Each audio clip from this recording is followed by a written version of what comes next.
Numéro de GM Web3 comme chaque mardi, chaque mercredi et chaque vendredi matin de 10h à midi, 13h à peu près, en direct sur Twitter, Twitch et LinkedIn. Et l'émission est ensuite disponible en replay sur YouTube, GM Web3 TV et sur l'ensemble des plateformes de podcast habituelles. Je suis très heureux de vous retrouver. Vous êtes de plus en plus nombreux à nous suivre en direct, mais aussi en replay. Et donc, évidemment, ça fait très plaisir. Alors, avant de démarrer, je vais vous parler du partenaire de cette émission, l'école blockchain Alira, dont vous avez évidemment entendu parler depuis. L'école blockchain Alira, c'est la première école blockchain de France, l'école, on peut dire, de référence qui forme sur des parcours essentiellement blockchain et intelligence artificielle. Et dans ces deux secteurs-là, vous pouvez opter soit pour une formation en développeur coding, soit en tant que consultant. Et puis dans le secteur de la crypto, il propose également des cursus qui vous permettent de vous former à la finance décentralisée, à l'analyse de projets crypto. Donc effectivement, ces formations sont pour la plupart certifiées par le ministère du Travail, donc elles vous permettent d'avoir accès à toutes les aides type France Travail, la région, le CPF, etc.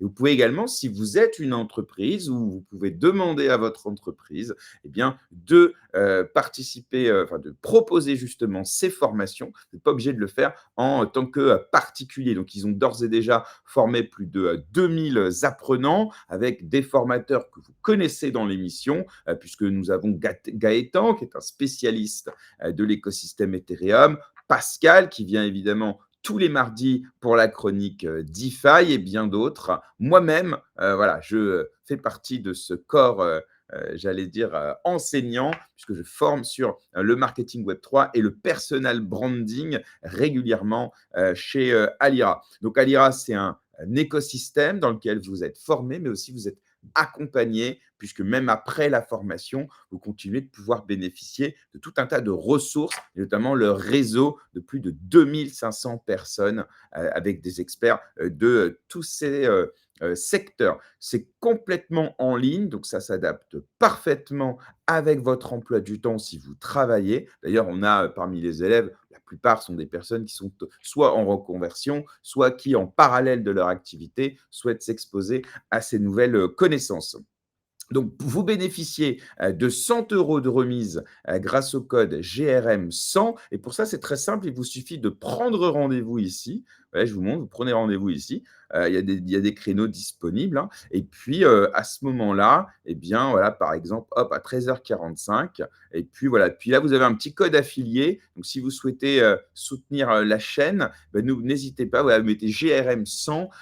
Et puis, quand vous êtes en contact avec le conseiller, voilà, vous leur dites bien que vous venez de la part de GRM, vous aurez le code promo. Et puis surtout, voilà, n'hésitez pas aussi, si vous le souhaitez, à venir m'écrire si vous avez des questions avant de vous lancer. Ça me fera plaisir de vous accompagner. Voilà pour cette petite présentation qui me tient à cœur. Parce qu'Alira, voilà, est le soutien depuis plus d'un an maintenant de l'émission. Et ce qui est important, c'est surtout qu'elle ne s'ingère jamais dans la ligne éditoriale de l'émission. Et pour moi, c'est essentiel d'avoir des partenaires qui ne me disent pas qui je dois recevoir et de quoi je dois parler. Je pense que ça, vous l'avez compris. Mais voilà, c'est important de le préciser. Alors, au programme aujourd'hui, on va passer 1 h 30, peut-être un petit peu plus, on verra, avec mon copain Joe Star, que je vais recevoir dans quelques secondes. Vous le connaissez peut-être, mais on va en apprendre un peu plus sur lui, mais surtout sur ce qu'il passionne en ce moment dans l'écosystème.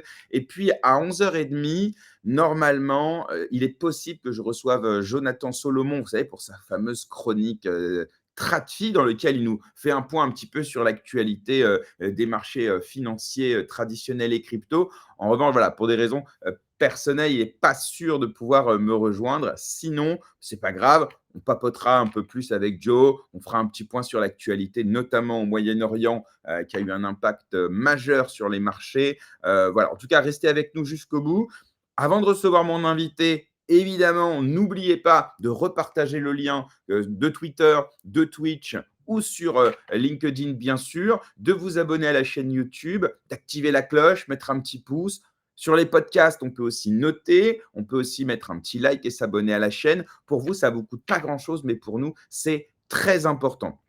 Donc, merci encore une fois pour ceux qui l'ont déjà fait, puis ceux qui ne l'ont pas fait, eh ben, il n'est pas trop tard. Bien, le chat aussi est interactif. N'hésitez pas si vous avez la moindre question, si vous souhaitez commenter, donner votre avis ou questionner par exemple Joe ou même moi. Voilà, n'hésitez pas. Je vois vos messages, quelle que soit la plateforme sur laquelle vous nous regardez. Bien, on va maintenant passer à l'invité du jour. Joe, salut Joe. Yo, ça va? Tu m'entends bien? Moi, je t'entends bien. Et toi? Ouais, ça va. Attends, parle, parce qu'il y a un petit lag au niveau de la caméra. Ah, Non, c'est bon. non, c'est C'est bon? peut-être Ça le peut lancement. arriver. Ouais, la connexion n'est pas folle. Mm. Ça lag un peu. Tu peux faire quelque chose ou pas du tout? Ouais, je peux changer de navigateur, j'arrive. Alors, on t'attend. Merci. À tout de suite.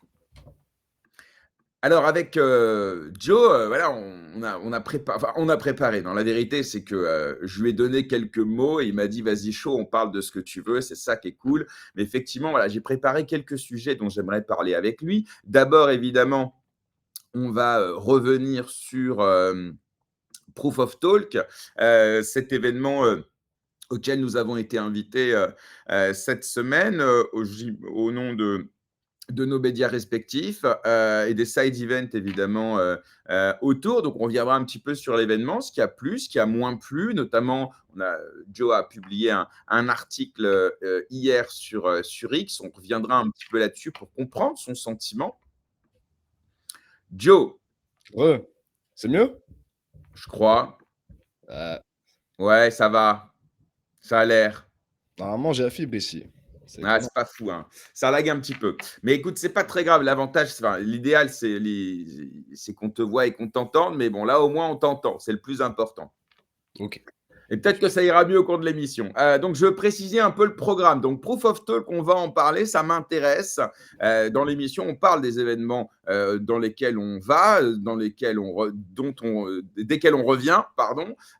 Et donc, voilà, donc, on parlera de ça avec toi. Ensuite, on parlera de plein je ne sais pas comment les appeler, des projets, des layers, des écosystèmes, des blockchains. Donc, on parlera de Virtuals, on va parler de MegaETH, on va parler de Mhm. Plasma, on va parler de PumpFun, on va parler d'Hyperliquid. Alors, je vous le dis, les gars, on n'a rien préparé. Enfin, voilà, moi, j'ai préparé quelques questions. Joe, j'imagine, tu n'as pas passé toute la nuit à réviser tout ça. Donc, Pas du tout. voilà, c'est pas grave, on va parler, c'est des écosystèmes qui t'intéressent. Moi, c'est des Mhm. écosystèmes voilà, j'ai pas eu le temps de m'intéresser à tout ça. Donc, c'est aussi pour ça que je voulais en parler avec toi. Et puis, voilà, on va échanger, on va papoter. Chill comme d'habitude. D'abord, est-ce que tu es bien rentré? Est-ce que tu vas bien, Joe? Ça va, ça va. Je suis tombé malade sur le retour. Donc, c'est pour ça, ça s'entend un peu à ma voix. Mais sinon, ça va très bien. Ça a été un peu dur parce que bah, j'ai pris un bus de nuit qui était un peu pourri. Mais, euh, mais ça va. Et toi? Bah, toi, t'es à côté, t'as de la chance. Non, ça va. Moi, ça va. J'ai de la chance.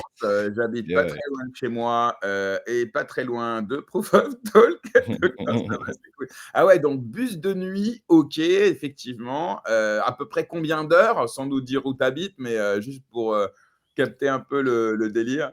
7-8 heures, mais en plus, à ce moment-là, le seul qui était disponible, c'était un Flixbus tout pourri avec des punaises de lit à l'intérieur. J'avais jamais vu ça. Alors, l'enfer. À chaque fois que je viens à un event, je tombe sur des trucs, c'est terrible. Ouais, d'accord, ok. Je comprends mieux Ouais. ton poste maintenant. Non, je Non, déconne. j'ai même pas touché au bus. Franchement, ils auraient pu se prendre une balle Flixbus, j'ai rien fait. J'aurais pu. J'ai compris. Non, ok, ouais. Donc, effectivement, un peu chiant. Donc, ouais, non, bien rentré. Très sympa. Alors, d'abord, Joe, pour ceux qui ne te connaissent pas, petite présentation rapidos de toi et de Decrypted et de ce que tu fais un petit peu sur X.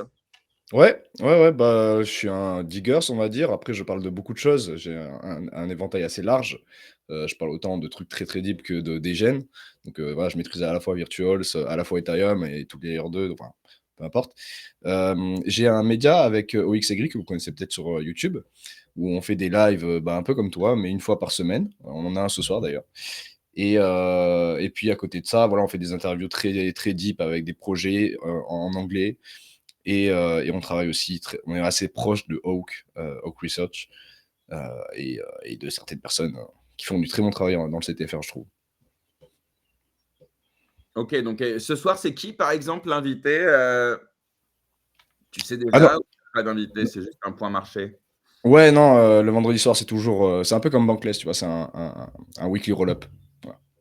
OK, OK, excellent. Très beau, très belle référence, hein, Bankless pour ceux qui ne Ouais. connaissent pas, hein, une chaîne, historique, liée à l'écosystème Mmh. Ethereum, dans lequel, voilà, les 2 gars, je crois, ils parlent pendant des heures, sur, sur C'est ça. ETH et ce qui se passe autour. Et c'est vrai qu'en français, on n'a pas beaucoup de contenu de ce type-là dans lequel on peut prendre le temps, et Mmh. dans lequel on essaye d'apporter un peu de valeur, un peu d'expertise. Il y en a, hein, attention, Il y je dis a la masterclass de Khan Academy. On ouais, s'est ouais, beaucoup ouais, inspiré d'eux aussi. C'est très, très bien. absolument. Mmh mh. Donc, mais en tout cas, il y en a jamais assez. Donc c'est très Oui. bien pour le coup, ouais, on a besoin de monter un peu ça. D'ailleurs, c'est ta bio, hein, sur Twitter, il manque d'air frais dans le CTFR. Alors on va y revenir Mmh. évidemment, tout à l'heure. Il y a des sujets un peu touchy, tu sais, ici on parle de tout, on s'en fout, tu vois? Ouais. Mais il y a aussi évidemment, cette ambiance dans le CTFR, on y reviendra. Alors d'abord, Joe, parlons un peu de Proof of Talk parce que, écoute, moi j'ai lu ton article et au début je me suis dit je vais lui répondre, tu vois. Et après je me suis Mmh. dit bah non, c'est con, je le reçois demain, donc Bah, pourquoi ouais. on va en parler. Et en fait, pourquoi est-ce que c'est un sujet qui m'intéresse? C'est parce que déjà, comme je disais, nous on aime mettre en avant ceux qui organisent des événements. Pourquoi? Parce que c'est un exercice qui est très compliqué, qui se prépare des mois à l'avance, où il faut réunir des sponsors, il faut réunir des invités. C'est un challenge qui souvent se fait avec des bouts de ficelle. On a reçu ici évidemment Maxime de CryptoXR, mais aussi les gars de NFT Paris, PBW. Et à chaque fois, même si les budgets, les ambitions sont différentes, à chaque fois, c'est une organisation qui est énorme. Parce que surtout, ça se prépare. Ça, c'est un truc que les gens doivent comprendre. C'est un truc qui se prépare en général entre 6 mois et un an à l'avance. Okay, sauf qu'on est dans un écosystème où genre il est impossible de prévoir entre 6 mois et un an à l'avance sa trésorerie parce que c'est tellement saisonnier, tellement fluctuant que les sponsors, bah, ils ont du mal à se positionner parce qu'ils ne savent pas où sera le marché crypto dans ces. Donc, voilà, tout ça, il faut le comprendre, c'est une organisation qui est très compliquée. Et donc voilà, donc pour le coup, dans ton article, en fait, il y a plein de choses qui m'ont intéressé et j'aimerais voilà, qu'on en parle un petit peu. Soit parce que certains n'ont pas compris, parce que j'ai vu que tu as fait un petit tweet en disant attention, il faut que vous me compreniez bien, etc. Moi, ce que j'ai lu en le voyant, c'est d'abord, toi, tu as été invité en tant que partenaire média comme moi ou en tant que KOL? Parce que c'est important entre guillemets, la manière dont tu t'es présenté. Mmh. La place, tu as raison, c'est entre 700 balles et 5000 balles. Nous, on a de la chance, on ne paye pas. D'ailleurs, on ne va pas se Ouais. mentir, pas grand monde qui paye ces prix exorbitants, sauf peut-être les boîtes, hein, évidemment. Mais les particuliers, voilà, je ne vois pas trop l'intérêt de payer aussi cher si tu n'as pas un intérêt business. Donc, toi, tu as été invité de quelle façon, si tu peux nous dire? En fait, j'ai été invité, alors je crois que c'est en tant que média, mais l'event était très bien, mais il y a eu des problèmes d'organisation. Moi, j'ai reçu genre 3 tickets différents, donc je saurais même pas te dire quel ticket ils ont gardé à la fin. Voilà, donc je sais pas, mais normalement, je suis venu en tant que média, ouais, de Ouais, base. alors ça, c'est vrai. C'est vrai que pour le coup, moi, j'ai reçu, mais tu sais, à chaque fois, je reçois au moins 20 mails de Proof of Talk. Ouais. Et moi aussi, donc je te le dis, moi aussi, parce qu'en fait, en gros, moi, j'ai été invité en tant que partenaire média. J'ai été invité aussi, parce que comme ça galérait un petit peu, j'ai trouvé une place aussi via un ami. Et j'ai trouvé aussi une place via un autre pote. Mais donc, moi non plus, voilà, je sais pas. Mais bon, finalement, c'est bien le partenaire média que j'ai reçu parce que c'est le pass VIP, donc ça, pas de souci. Mais en attendant, j'en ai reçu au moins deux, trois autres où je sais pas exactement ça vient d'où. Donc, ouais, petit problème de mail. Mais attends, parce que toi, tu as eu un VIP, moi, j'ai eu un VIP. Tom, il a pas eu de VIP. Et tu vois, en fait, il y a eu un problème d'organisation quelque part. Ouais, C'était assez brouillon là-dessus, ouais. ouais. Après, c'est vrai que pour le coup, bon, le plus important, voilà, on a eu notre place pour aller C'est sûr. couvrir l'événement. Alors, les conditions, comme ça, on parle voilà, à ceux qui nous écoutent. Hein, voilà, les conditions, il n'y a pas vraiment de conditions. C'est plus, voilà, bon, vous venez, on vous invite à l'événement. En tant que média, Mmh. votre objectif, et c'est normal, tu vois, c'est de couvrir l'événement. Ça veut dire, voilà, prendre quelques photos, parler de l'événement en disant qu'on va y aller. À la fin de l'événement, en parler dans vos médias. Donc, moi, j'en parle aujourd'hui, par exemple. Ça peut être faire un post, n'importe quoi. Pas forcément pour dire que c'est chambé. Mais bon, voilà, c'est comme si tu es invité en tant que média un concert, tu n'es pas invité, voilà, tu es invité pour parler de ce que tu as vécu en tant que média. Mais, enfin, je ne sais pas pour toi, mais moi, j'ai fait plein d'events. Ils sont jamais venus me voir le lendemain en disant alors vas-y, qu'est-ce que tu as écrit, quand est-ce que tu as écrit, Ouais. envoie-moi le lien. Non, ça se fait en bonne intelligence. Mmh Et mh. pour eux, c'est important d'avoir des médias. Mais c'est vrai que dans ton poste, tu parles plus de l'accueil et de l'écosystème plutôt KOL plutôt que Mmh. la partie média. Tu confonds les deux. Pour toi, c'est un peu pareil. Non, je pense pas, mais non, parce que moi, en fait, là, ce que j'ai vécu, c'était à Proof of Talk, ça aurait pu arriver dans n'importe quel event. C'est juste mon expérience à Proof of Talk et je pense que j'ai mal écrit. Comme je disais, j'étais fatigué, j'ai écrit ça un peu rapidement. Et les gens ont pas forcément bien compris. Proof of Talk, j'ai adoré, mais c'est tout ce qui était à côté qui me correspondait pas et encore une fois, à la fin, ce que je dis, c'est que le problème, c'est moi. Donc Alors justement, ça, on voilà. va y revenir parce que, alors, parmi les choses que tu dénonce entre guillemets. Et encore une fois, c'est un truc donc qui est intéressant parce que d'une part, c'est pas la première fois qu'on l'entend, et en même temps, c'est intéressant d'en discuter parce que d'un point de vue de l'extérieur, dans le CTFR, les gens peuvent se dire ouais, les influx, de toute façon, c'est des mecs, ils bouffent du caviar sur le dos de leur commu et au final, ils se font rincer pour faire des partenariats sponsors. Il y a ce truc-là un peu, tu vois. Alors moi, je suis très à l'aise parce que je suis pas du tout de cela. Je suis pas vraiment dans le CTFR, je suis pas de sponsor, je suis pas de tout ça, donc j'ai pas de problème par rapport à ça. Mais effectivement, dans ton poste, on a un peu le sentiment, tu dis voilà, j'ai accepté d'aller dans un événement, un déjeuner sponsorisé par crypto.com et je crois qu'un autre, un échange centralisé. J'ai pas donné le nom, j'ai fait exprès de pas donner le nom. Non, mais bon, on va Trop pas se tard, bah, mentir, c'est bon, trop tard. on Il y sait avait des photos de toute les façon, on le les sait, photos qui ont été postées. C'était un événement organisé par crypto.com et par un échange centralisé spécialisé dans les dérivatifs Flipster ou un truc comme ça, je ne sais plus. Et cet événement-là, il s'appelle KOL Lunch.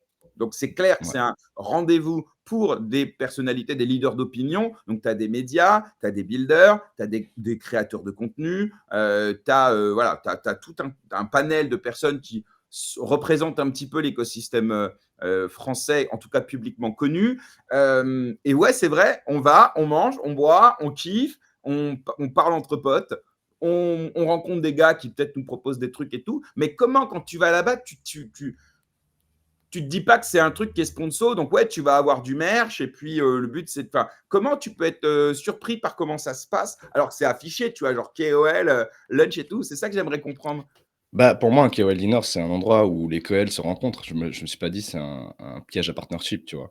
Tu vois? De base, moi, c'est ça que je pensais. Je pensais que j'allais rencontrer d'autres KOL, peut-être, des gens que je connais pas. Je pensais que c'était, voilà, on est entre nous, on vient et je pensais pas commencer à voir une pub, déguisée, en fait et c'est pas grave, c'est juste que je m'y attendais pas et que si je l'avais su, je serais pas venu parce que moi, je m'en tape un peu du foie gras et du reste et que, voilà, si je dois faire un partenariat avec Crypto.com, ce qui est pas impossible en soi, parce que c'est pas ils sont pas terribles, tu vois? Un message Telegram, ça suffit et puis comme ça, j'ai ma liberté pour la journée parce que là, ils m'ont pris 3-4 heures, sur enfin 4 demi-journées que j'avais sur l'event, quoi. Ils m'ont pris une demi-journée entière, quoi. Ouais, bon, après, on n'était pas menottés non plus, hein. Non, bien sûr que non. Non, mais ça la fout mal, quoi, quand tu te barres, Ouais, non, franchement, s'ils commençaient à parler et que tu te barres, bon, vas-y. mais tu vois, pour le coup, moi, j'étais là, tu sais, on était à côte à côte, On donc était à voilà. côté, ouais. Et au final, le moment pub, alors, je sais pas pour toi, hein, mais c'est quoi? Ça a été quoi? 4 minutes de pitch, quoi. Sinon, à part ça, on a déjeuné, et après les partenariats, bah, c'était même pas crypto.com ou l'échange, c'était peut-être des gars qui étaient invités. Mais, les organisateurs de l'événement, moi perso, ils m'ont enfin, tu vois, c'était pas relou, on n'avait aucune pression par rapport à ça, si?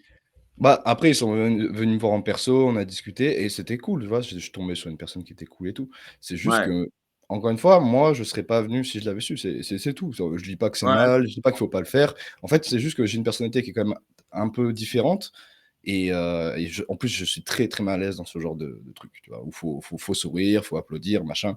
Moi, je suis bien dans le full naturel. Je vis dans les montagnes, tu vois? Je suis un peu un ours et c'est pas grave, tu vois? C'est ça qui est bien quand on est 2, c'est que Tom, lui, il est beaucoup plus à l'aise là-dedans. Bah, vas-y Tom. Moi, je vais aller Ouais. regarder, ce que j'avais prévu et la prochaine fois, je le saurai et en fait, c'était plus un message de moi à moi et un peu à ma communauté en disant: «Je commence à voir que j'ai pas les bonnes marques là actuellement. je vais redresser, je vais trouver ce qui me va, parce que je pourrais pas, par contre, me trahir. Ça, c'est quelque chose que j'ai jamais pu faire. Je vais là où j'ai envie d'être, tu vois? Ouais. Non, après, effectivement, bah, moi, je peux comprendre. Je peux comprendre. Après, c'est vrai que bon, c'est quand même un procédé qui est assez normal. C'est-à-dire que c'est dans les normes, mais quelles que Je me soient les doute. industries, mais quelles que soient, moi, je viens de la banque et de l'assurance, je Mmh. connais des gars, ils sont dans le travel, etc. Et donc, tu as des salons professionnels, tu as des marques et des enseignes qui organisent des événements pour rassembler des professionnels, pour networker, pour tisser des partenariats, ne serait-ce que pour se faire connaître, parce que crypto.com suit avec leur événement Suis Connect, qui était hyper intéressant, hyper sympatoche. Bah, en fait, ils cachent pas leurs ambitions, tu vois, ils veulent pénétrer le marché français. Et il y a deux solutions. Soit ils passent par une agence et ils sollicitent tous les KOL un par un, ils leur filent 5000 balles chacun pour faire des posts, mais ça, aujourd'hui, ça marche plus vraiment. Soit, effectivement, ils prennent le temps et ils organisent des événements pour nous rencontrer, pour voir si on partage les mêmes valeurs, pour voir si ça nous intéresse potentiellement de parler avec eux. Et je trouve que cette méthode, déjà, elle est plus standard dans l'industrie en général. Et dans la crypto, bah, ça permet d'éviter les trucs sponsors où tu n'as jamais rencontré celui qui te paye, tu ne sais même pas le produit dont tu parles, si tu l'as vraiment testé, etc. Donc, moi, j'aime bien cet entrisme naturel via des événements. Je trouve ça cool. Après, là où tu as raison, et c'est le cas quand j'ai reçu le professeur qui avait été déçu de CryptoXR, c'est toujours pareil. C'est-à-dire qu'en fait, vous allez dans un événement, sans doute c'est le premier que vous faites, donc vous avez des attentes, et en fait, elles sont déçues. Alors qu'en vrai, c'était écrit en gros, ça se passe toujours pareil dans la crypto et ailleurs, et donc il n'y a rien de neuf, quoi. Mais effectivement, tu n'avais pas fait beaucoup d'events ou peut-être pas beaucoup d'événements privés de ce type-là, peut-être avant. Ouais, non, là, c'est le premier gros. Après, bon, être comparé au professeur qui est vachement misogyne, ça j'ai pas voilà, j'ai pas attaqué, lui, il avait attaqué directement des trucs que je trouvais, abominables. Hem, Moi, XR, j'avais bien aimé parce que, bah, tu vois, c'était pas un event où j'allais pour apprendre parce qu'il y avait pas de projet que j'avais ren c'était très, très retail quand même, oriented. Ouais. Là, j'y allais, il y avait franchement, j'ai écouté des talks qui étaient incroyables sur celui des VC, moi, il m'a beaucoup marqué. Et ça m'a un peu déprimé de voir qu'en fait, quand tu es KOL, bah, tu passes ton temps à discuter avec les copains ou à aller dans des meetings, qui moi m'intéressent pas en fait. C'est juste que je suis pas un businessman et c'est tout à fait OK.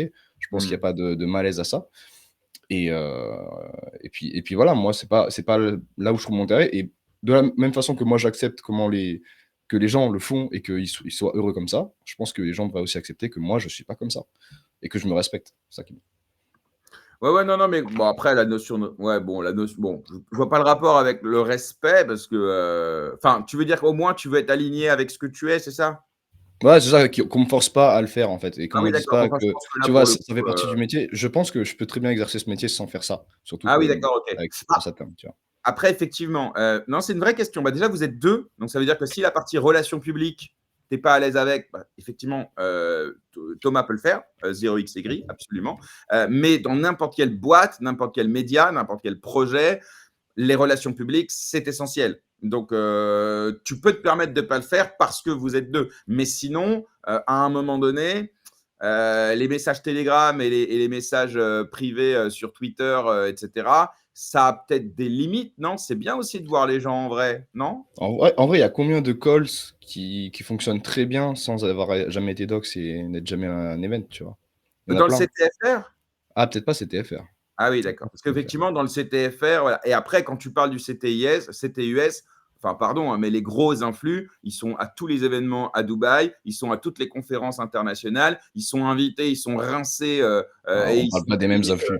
Oui, non, mais moi, je te parle pas de ceux qui ont 200-300 K. Moi, je te parle de gens qui ont 30-50 K qui sont full respectueux. Parce que les gens qui sont respectés dans le Pas des CTUS, c'est influx, pas les gros. ceux-là, tu vois. Je pense qu'on ne peut pas les considérer comme des influx, on peut plus les considérer comme souvent, c'est des gros devs, enfin, c'est des personnes qui ne sont pas dans les Non, mondanités, ils ne chillent pas des projets, parce que ceux-là, moi, ils sont invités, hein. Après, peut-être non, qu'ils ne non. font pas des tweets, hein, mais Non, mais il y a en fait, c'est les gens qui font vraiment le CTUS, c'est pas les influenceurs à 300-400 K. Bon, c'est eux qui font pump les prix, mais ceux qui font avancer en tout cas la théorie, les thèses et tout ça, ce sont des ouais, personnes qui ont 30-50 K, qui sont respectées et ces gens-là, peut-être qu'ils viennent, mais en tout cas, je pense pas qu'ils ont le même comportement que tu vois? En fait, je pense qu'il y a une différence entre être un Coles et être un chercheur, quelqu'un voilà, Ouais, je suis d'accord avec toi. tu vois? Ouais, je suis d'accord avec toi. Non, non, mais ça complètement et pour le coup et on finira si tu veux là-dessus, mais c'est intéressant vraiment d'avoir cet échange, pour ceux qui t'ont lu te comprennent mieux et même moi, je comprends même un peu mieux. Mais l'idée, c'est qu'effectivement, si tu vas à Proof of Talk, en pensant que tu vas te retrouver dans une salle avec des nerds en sueur, je te cite, bah ouais, bah t'es pas du tout au bon endroit. Proof of Mmh. Talk, c'est du networking, c'est du panel, c'est du networking. Enfin, tu vois, c'est pas. Sinon, il faut aller dans des réunions de dev dans lesquelles il n'y a pas de petit four, il n'y a pas de foie gras, et c'est bien aussi. Mais voilà, tu sais, c'est comme si tu vas à Disney et tu dis non, et moi là-bas, je voulais pas un parc d'attractions, tu vois. Moi là-bas, je voulais une bibliothèque. Donc, je suis un peu dégoûté. Disney, mais bon, Non, mais c'est encore une fois, les panels étaient bien. En vrai, c'est ce que j'ai regretté, c'est pas avoir passé assez de temps dans les panels, ouais. pas avoir passé de temps, en fait, dans le main event et d'avoir fait les trucs à côté qu'on m'a pas forcé de faire en plus, mais juste que, voilà, j'ai été tendu et la prochaine fois, je saurais, je leur dirais: «Bah non, en fait, non, ça Mais m'intéresse pas». est-ce que tu as kiffé au moins? Est-ce que ça t'a fait plaisir de voir les gens en vrai? Est-ce que tu en as quand même ressorti, alors bon, peut-être pas du deep, deep, deep knowledge, mais est-ce qu'au moins, voilà, tu as quand même voilà, par exemple, à la soirée Sui, dans lequel il y avait énormément de monde, et dans lequel on a pu rencontrer plein de gens qu'on voit. Par exemple, moi, il y a un truc que je kiffe dans ces événements, et je ne suis pas sollicité comme d'autres, certainement beaucoup plus. Mais quand moi j'ai un mec de ma communauté que j'ai jamais vu, ou un mec avec qui j'ai bossé à un moment donné, que j'ai jamais vu en vrai, et qui m'attrape et qui me dit Jérém, c'est toi, et qu'on papote, tu vois, et qu'on met un visage sur quelqu'un et qu'on discute et que bah, le truc devient physique, ça pour moi, bah, il n'y a qu'à ces événements-là que ça se passe, tu vois. Donc pour le coup, ça, moi je trouve ça vraiment génial de passer derrière l'écran. Tu l'as ressenti ça au moins, où l'ours veut rester dans sa caverne et il n'y a pas besoin de se voir en vrai. Non, non. Non, bien sûr que si, à chaque fois que je rencontre quelqu'un qui me connaît là-bas, moi je suis comme un enfant, j'adore ça et puis on fait du même, il y a le networking qui se fait un peu naturellement, quand tu parles à des gens, moi je trouve ça incroyable. J'ai rencontré, voilà, des gens très intéressants. Vraiment, je me focus que sur cette partie-là de l'event et voilà, en fait, c'est le côté forcé des influenceurs, qui sont un peu des vitrines qui me cringe un peu parce que je suis mal à l'aise avec ça et c'est très personnel. Mais tout le reste, j'adore et si je pense que l'année prochaine, je reviendrai, juste, je saurai où aller. Là, c'était la première fois, du coup, je suivais un peu où on me disait d'aller et la prochaine fois, je dirais: «Non, non, franchement, non». Je sais où je veux aller et les panels sont incroyables, tout le côté networking, je me balade, je rencontre des gens est incroyable. Je m'arrêterai là. Voilà. Ok, eh ben, très cool. Bah, merci en tout cas voilà, d'avoir répondu à mes petites questions. On va maintenant passer aux différents sujets que j'ai préparés. Alors, tu le sais, hein, Joe, tu sais, moi, j'ai pas de problème à le reconnaître. On va parler d'écosystèmes que je connais assez peu. Et OK. c'est le cas aussi sans doute de la plupart des personnes qui nous écoutent en direct ou qui nous écouteront en replay. Et c'est des écosystèmes qu'on voit passer un peu sur Twitter, et dont tu parles régulièrement. Et dans le CTFR, c'est vrai que tu es un de ceux qui en parle le plus et de façon, je pense, de plus précis. Après, il y en a qui ne sont pas du tout d'accord avec toi et c'est Mmh. complètement OK, justement, parce que c'est de vos débats, de vos échanges que nous, bah, on peut se faire peut-être, en tout cas, une partie de l'idée. Alors, il n'y a pas d'ordre, hein. Enfin, il y a un ordre, mais il n'est pas du tout, il a été choisi de façon complètement aléatoire. Mais j'aimerais qu'on commence par parler, si tu veux bien, de Virtuals. Mmh. Donc, en gros, moi, ce que j'ai compris, Virtuals, c'est une donc, plateforme décentralisée qui permet de créer, de monétiser des agents IA autonomes. Mmh. Voilà en gros ce que j'ai compris. Bon, alors après, Vadib, dans tout ce qui a été créé, j'imagine, en termes d'agents IA, mais d'abord, peut-être première question, est-ce que tu te rappelles, ça a été créé donc à l'époque de la hype des agents IA, ou est-ce qu'en fait c'est Non, bien plus ancien et ça s'est fait connaître un peu plus tard? c'est bien plus ancien, ouais. Ouais, ouais, ouais. Ça a Ok. pété au moment des agents IA, ouais. Mais ils ont Et beaucoup changé de formule. ok, c'est quoi leur évolution? Comment ils ont pivoté? Tu sais un peu Ouais, alors de base, ils avaient un launchpad assez simple, avec un côté un peu plus, redistribution. Enfin, il y avait un côté où en fait le créateur pouvait gérer son projet depuis la plateforme Virtuals et avoir, des connexions. Aujourd'hui, ça a pivoté vers, un Genesis Launch. Donc en fait, tu peux in à des valos qui sont très très basses. On parle de 200K de market cap. Mais pour ça, il te faut des Virgen Points. Donc, les Virgen Points, c'est des trucs que tu gagnes soit en yappant, en stakant des tokens. C'est pour ça que Vader se porte très bien parce qu'il fait partie des gros tokens que tu peux staker pour en gagner. Et ça te fait, en fait, tu pledges, c'est-à-dire que tu mets en jeu ces points pour avoir une partie de ces 200K parce que ces 200K, ils vont s'emplir beaucoup trop vite. C'est trop bas, en fait. Et c'est pour ça que dans mon tweet, j'ai dit, OK, moi, j'ai fait x300 sur Iris. J'ai fait x300 avec $1, tu vois, parce que j'ai eu $1. En fait, à chaque fois, les gens ne le disent pas, les influx ne le disent jamais, mais c'est une toute petite partie de ton PF que tu peux placer parce qu'il y a trop de gens dessus. Et du coup, le jeu, et c'est pour ça qu'ils sont très forts, c'est que tu vas essayer d'avoir un maximum de points. Donc, tu vas essayer d'en parler sur Twitter, tu vas essayer de communiquer là-dessus. Avec ces points, tu rentres, tu as plus de place, tu es plus content, tu vas de plus en plus en parler. Et en fait, tu as une sorte de flywheel qui est très très forte. Et c'est pour ça, Virtuals, ils ont toujours été excellents. C'est vraiment pour les flywheels depuis le départ. Ils ont très bien géré. Et là, encore une fois, ils prouvent qu'ils sont bons. Après, ça reste de la shit connerie. Et la plupart des choses qui se lancent sur Virtuals, c'est de la bouffonnerie, on va pas se mentir. Voilà. Ok, et alors justement, cette narrative des agents IA, donc on a vu qu'elle a quand même bien explosé. Je crois que la TH, il est aux alentours de novembre-décembre. Ça a duré en vérité 2 mois, 2 mois et demi. Ensuite, c'est retombé, mais comme tout, en fait, au moment de l'élection de Trump, tout s'est explosé. Les meme coins, les agents IA, tout a explosé. Et puis après, ça a commencé un petit peu à revenir, mais Virtuaz, lui, s'est maintenu parce que lui, en fait, il dépend davantage, si j'ai bien compris, de la spéculation sur ces agents IA que sur les agents IA eux-mêmes, non? Bah ouais, en fait, faut le voir comme un pump fun avec beaucoup plus de mécanismes autour du token il y a plein d'initiatives intéressantes et qui prend un peu cette image d'agent IA, mais en réalité, 90% c'est des mêmes coins. Enfin, 90%, 99% c'est des mêmes coins. Voilà. Ouais, Et d'accord. j- Ok. Donc c'est vrai et j'ai qu'on a oublié, une... Ouais, pardon, vas-y. oui, parce que j'ai oublié de dire un truc important, c'est que quand tu in sur ces Genesis Launch à 204 market cap, tu n'as pas le droit de vendre si tu veux pas être mis en JIT prison, en JIT jail, et du coup ne plus accumuler de points, de Virgen Point. En clair, tu es incentivé à ne pas vendre si tu veux continuer à rentrer. Sinon, pendant 10 jours, tu ne gagnes plus de points et du coup, tu ne peux plus rentrer.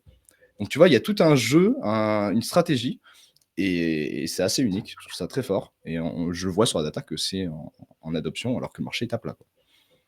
Ouais, c'est marrant ça. Et alors, Mm. c'est là où on se rend compte que finalement, il y a sur toutes ces plateformes Pump Fun, Virtuals, etc., en vérité, est-ce qu'il y a de la valeur qui se crée? Est-ce que sur des milliers ou des centaines ou même des dizaines de milliers, enfin, tu sais, les chiffres, ils sont assez difficiles à trouver, mais on parle de millions de nouveaux tokens, donc bon, ça doit être à peu près ça. Est-ce qu'il y a quand même des fois des trucs un peu sympas qui sortent ou est-ce que clairement on est sur du gambling plus gamification, quoi, tu vois? Euh, Bah, là, c'est vraiment du launchpad pour récupérer des fees. Et la valeur qui est créée, bon, en vrai, il y a eu bah, Iris qui a fait x350. Là, c'était un token c'est le premier qui va sur Ethereum, qui a l'air assez intéressant. Mais comme on le dit depuis des mois, moi j'ai toujours dit les agents IA, c'est très intéressant. Factuellement, c'est intéressant, même dans la TradFi. Par contre, évidemment qu'ils n'auront pas tous besoin de tokens et on verra. Il y aura très peu de survivants. Pour le moment, bah, il y a personne, quoi. Enfin, en agent IA, il n'y en a aucun où je me dirais, ouais, je peux le hold 4 ans. Jamais de la vie. Ouais, mais en revanche, là où moi ça m'intéresse, c'est sur justement cette gamification du lancement et de cette nouvelle manière de financer finalement des projets. Alors, malheureusement, et en même temps, c'est le jeu, pour l'instant, ça finance du shitcoin, tu vois, mais ça crée quand même une nouvelle manière, une nouvelle méta pour des porteurs de projets. On va parler de Launchcoin tout à l'heure, évidemment, où le principe, c'est que jusqu'à présent, pour financer, quand tu as une idée d'entrepreneur, avant, tu avais l'investissement, enfin la levée de fonds en equity startup. Ensuite, tu as eu tout ce qui est ICO. Donc là, tu lèves des sous et au moins, tu ne te dilues pas. Mais en même temps, tu lèves auprès d'une communauté, souvent avec des procédés un peu fallacieux, etc. Et ensuite, tu as eu justement les méthodes un peu launchpad et encore plus récemment, les méthodes vraiment plus, tu sais, fast invest, quoi. Genre, faut être là au bon moment. C'est vraiment de la spéculation, c'est vraiment du jeu, c'est du launchpad, tu sais, c'est vraiment la fusée, quoi. Faut être dedans ou alors t'es pas dedans. Et derrière, tu lèves des sous. Et après, bon, l'immense majorité de cet argent n'en font rien. Mais est-ce que tu penses que c'est une nouvelle ère dans les mois et dans les années à venir où il y a des startups genre tradis en fait qui à un moment donné vont, et ça va nous amener à parler de Launchcoin, tokeniser finalement leur equity, tokeniser leurs actions pour bénéficier de voilà, cette liquidité qui est là et qui peut-être peut financer l'innovation de demain. Ou est-ce que je Bah, rêve? non, c'est comme tout en fait, la narrative elle est belle. Après, on voit rarement de débouchés, vraiment intéressants, surtout que ça a tendance à attirer quand même les mauvais devs, les devs qui ont besoin de ça. Mais je trouve ça intéressant. C'est pour ça que Launchcoin, j'en parle. Pour moi, c'est un peu la prochaine narrative. Ça va être sexy, surtout que c'est pas mal poussé par la Solana Foundation, même très poussé. Et en fait, ce que c'est parce qu'il y a encore très peu de monde qui sait ce que c'est. C'est un launchpad, un nouveau launchpad sur Solana, qui permet de créer un token, depuis X même, tu peux juste le tag et créer ton token. Et tu balances ton idée, tu dis, moi je veux faire ça, j'ai besoin de capital. Les gens vont investir dedans, donc ils vont investir très bas. Et avec le volume que ça va générer, tu vas gagner, je crois que c'est 2% actuellement sur Launchcoin, donc 2% du volume qui est redirigé. Et parmi ces 2%, je crois qu'il y en a un peu qui revont à Launchcoin quand même, vers le créateur. Et le créateur va pouvoir financer, payer des devs et avancer son projet. Et il y a normalement un mécanisme de recherche, c'est-à-dire que évidemment qu'il y aura des memcoins qui vont se lancer sur Launchcoin, mais Launchcoin va aller chercher et va clore la redistribution des fees sur ces projets pour ne pas financer des memcoins. Donc normalement, il y a quand même une vérification réalisée. On verra ce que ça donne parce que il y a eu beaucoup de problèmes au début. Ils ne s'attendaient pas à avoir autant de succès, Pasternak.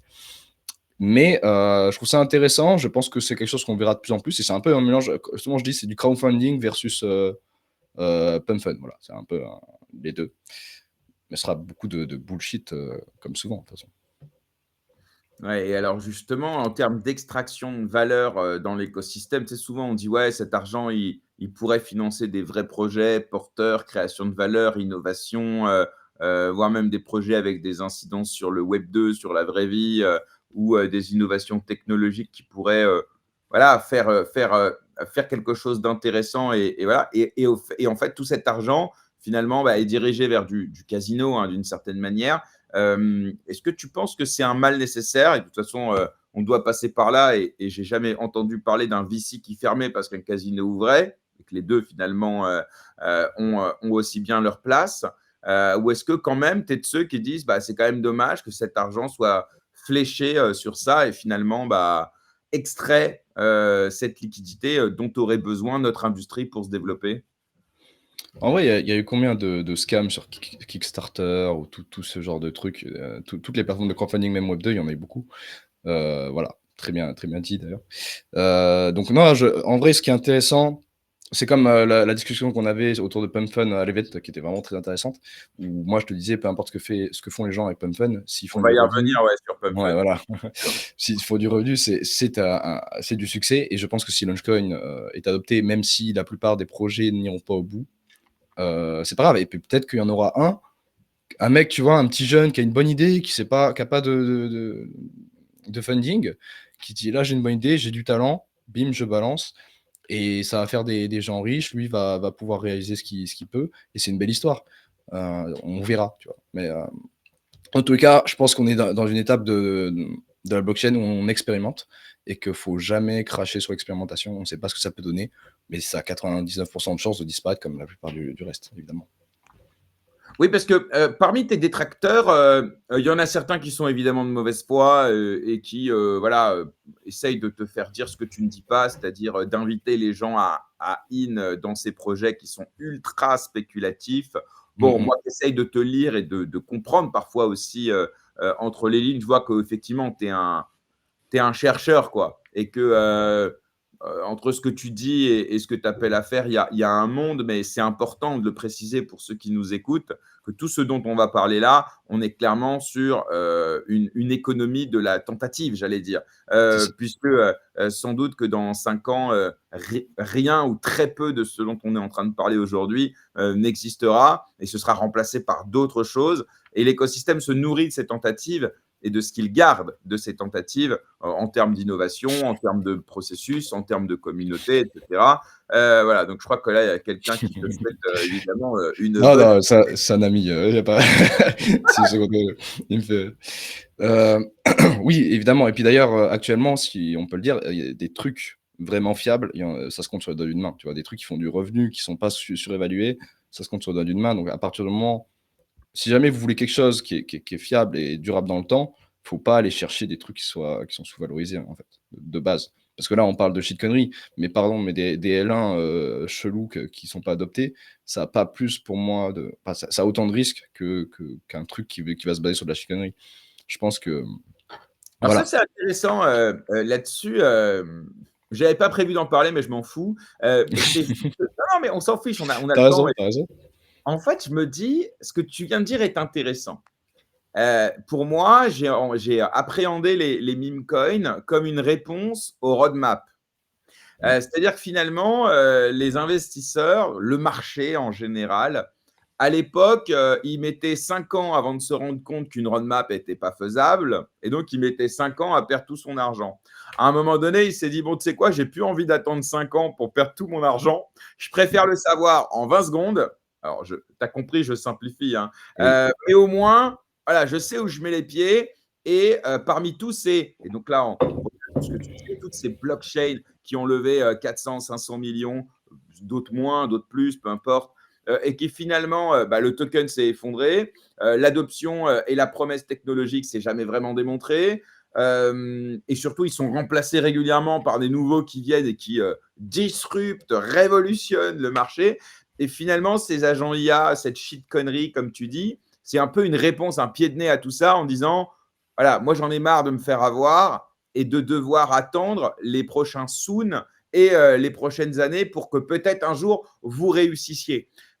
Mais là, on n'est pas dans la même thèse d'investissement. Dans la première, on est sur une croyance technologique, etc. Typiquement, ceux qui sont rentrés dans Amazon au début ou Apple, on fait souvent ce parallèle-là.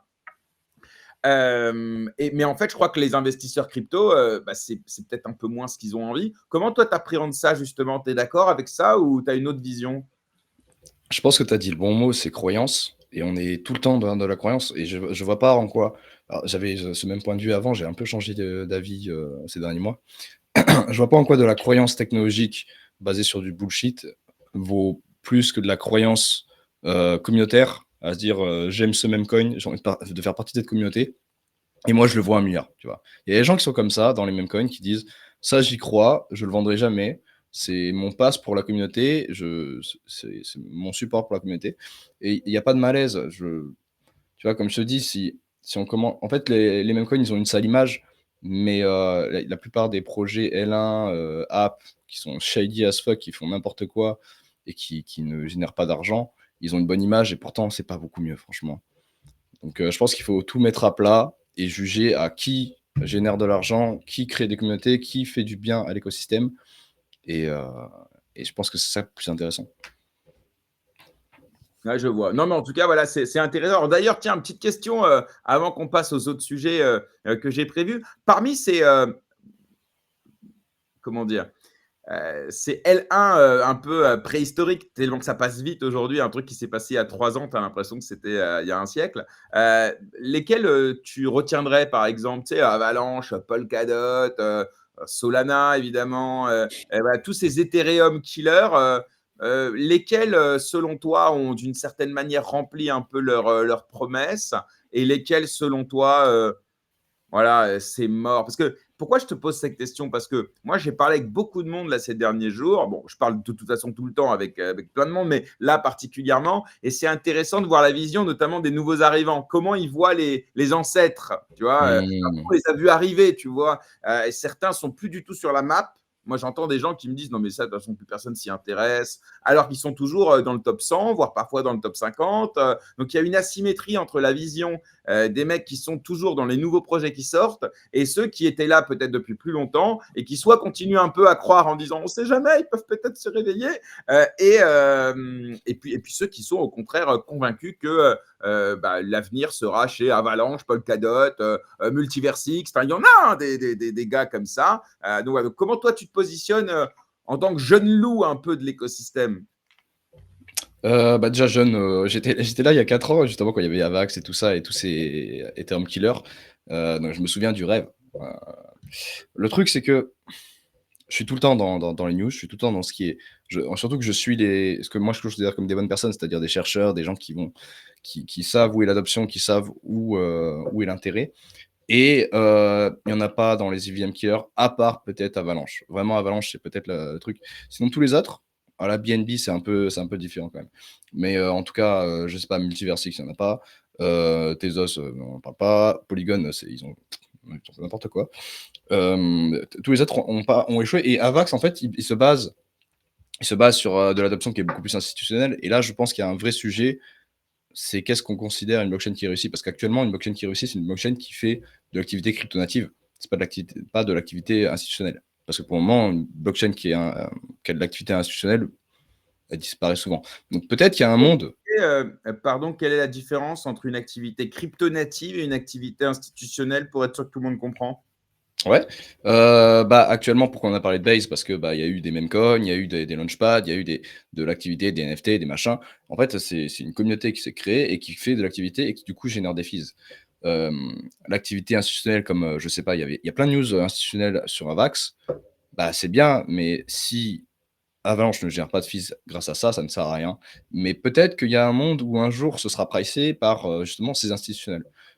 J'y Donc, crois très peu, juste pour mais donner des exemples que j'essaye de comprendre, quand tu dis activité institutionnelle, c'est par exemple un gestionnaire d'actifs qui décide d'émettre des fonds tokenisés sur la blockchain, comme il a pu faire sur Solana, etc. Ou voilà, des partenariats plus que du retail ou des bots, hein, parce qu'on ne va pas se mentir, attention, hein, la plupart des transactions et des fees sont générées par des machines. C'est cette différence-là que tu vois, c'est ça? c'est ça. Je sais pas si tu le sais, mais il y a des cartes grises US qui sont sur Avax, par exemple. Et est-ce que je vais acheter du Avax pour ça? Je suis pas Je sûr. parle de Codnext.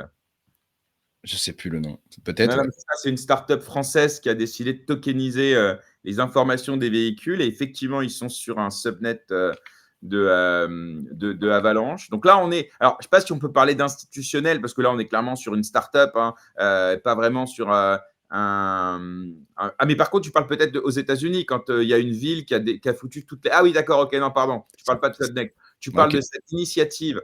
C'était la Absolument. dernière, je crois. Ouais, absolument, c'est bon, je l'ai. Donc voilà, une initiative qui s'est passée aux États-Unis, une ville qui a décidé de tokeniser effectivement les cartes grises de tout le comté ou d'un truc comme ça sur Avalanche. Ok, je faisais une confusion. Ok, donc là, ça c'est de l'instit. Ça crée quand même un peu de fees au moment où ils tokenisent, mais c'est pas des milliers de transactions tous les jours. C'est ça que tu veux dire? C'est ça. Et puis actuellement, ce qui crée de la valeur sur une blockchain, c'est le fait de se battre pour le block space. Tu te bats pas pour le block space, il n'a pas de valeur. Et si c'est juste trois pélos qui ont des cartes grises sur Avalanche, ça va pas. En fait, il faudrait que ce soit un réseau qui soit mondialement adopté. Et je vois mal comment ils adopteraient Avalanche alors qu'il est un peu dans son coin. Après, voilà, je vois qu'il y a quand même une asymétrie entre ce qui est sexy pour nous et ce qui est sexy pour des institutionnels. Elle est pas énorme la symétrie, mais des fois, je suis assez étonné de se dire putain, ils ont fait des efforts pour aller sur cette merde. Euh, mais pourquoi pas, tu vois? Avalanche, je l'enterre pas, tu vois? C'est le Après, seul que tu j'enterre. vois, la différence, en tout cas, quand tu es une institution, une collectivité ou une grosse boîte, c'est déjà l'antériorité. C'est-à-dire Mm. que, évidemment, tu C'est vas ça. faire un peu plus confiance. Il y a aussi la partie networking. Quand ça fait 4 ans que tu as levé des millions, que tu as rencontré toutes les institutions, c'est plus facile pour faire des deals. Enfin, on peut parler de Ripple, tu vois. Ripple, ça fait 10 ans qu'ils sont. En vrai, ça fait Ouais. très longtemps qu'ils sont là, mais dans la crypto, ça fait, je sais pas, 8-10 ans. Ils ont tissé des partenariats avec tous les institutionnels du monde. Enfin, j'imagine que toi, peut-être en tant que chercheur deep, tu te dis que Ripple, c'est pas la solution. Mais voilà, pour les institutions financières américaines, ils ont fait des partenariats avec Ripple parce que sur le papier, ça fait sérieux, quoi. Elle est peut-être là, la Ouais. symétrie. Après, il y a aussi peut-être des billets qui sont donnés. C'est des fondations qui sont extrêmement riches. Ouais, voilà, Ça ne c'est ça. m'étonnerait pas que tu vois, tu as envie d'un acteur. D'ailleurs, c'est ce que fait Optimisme. C'est ce que fait la plupart des gens. C'est que tu donnes de l'argent à des gens pour qu'ils viennent build chez toi.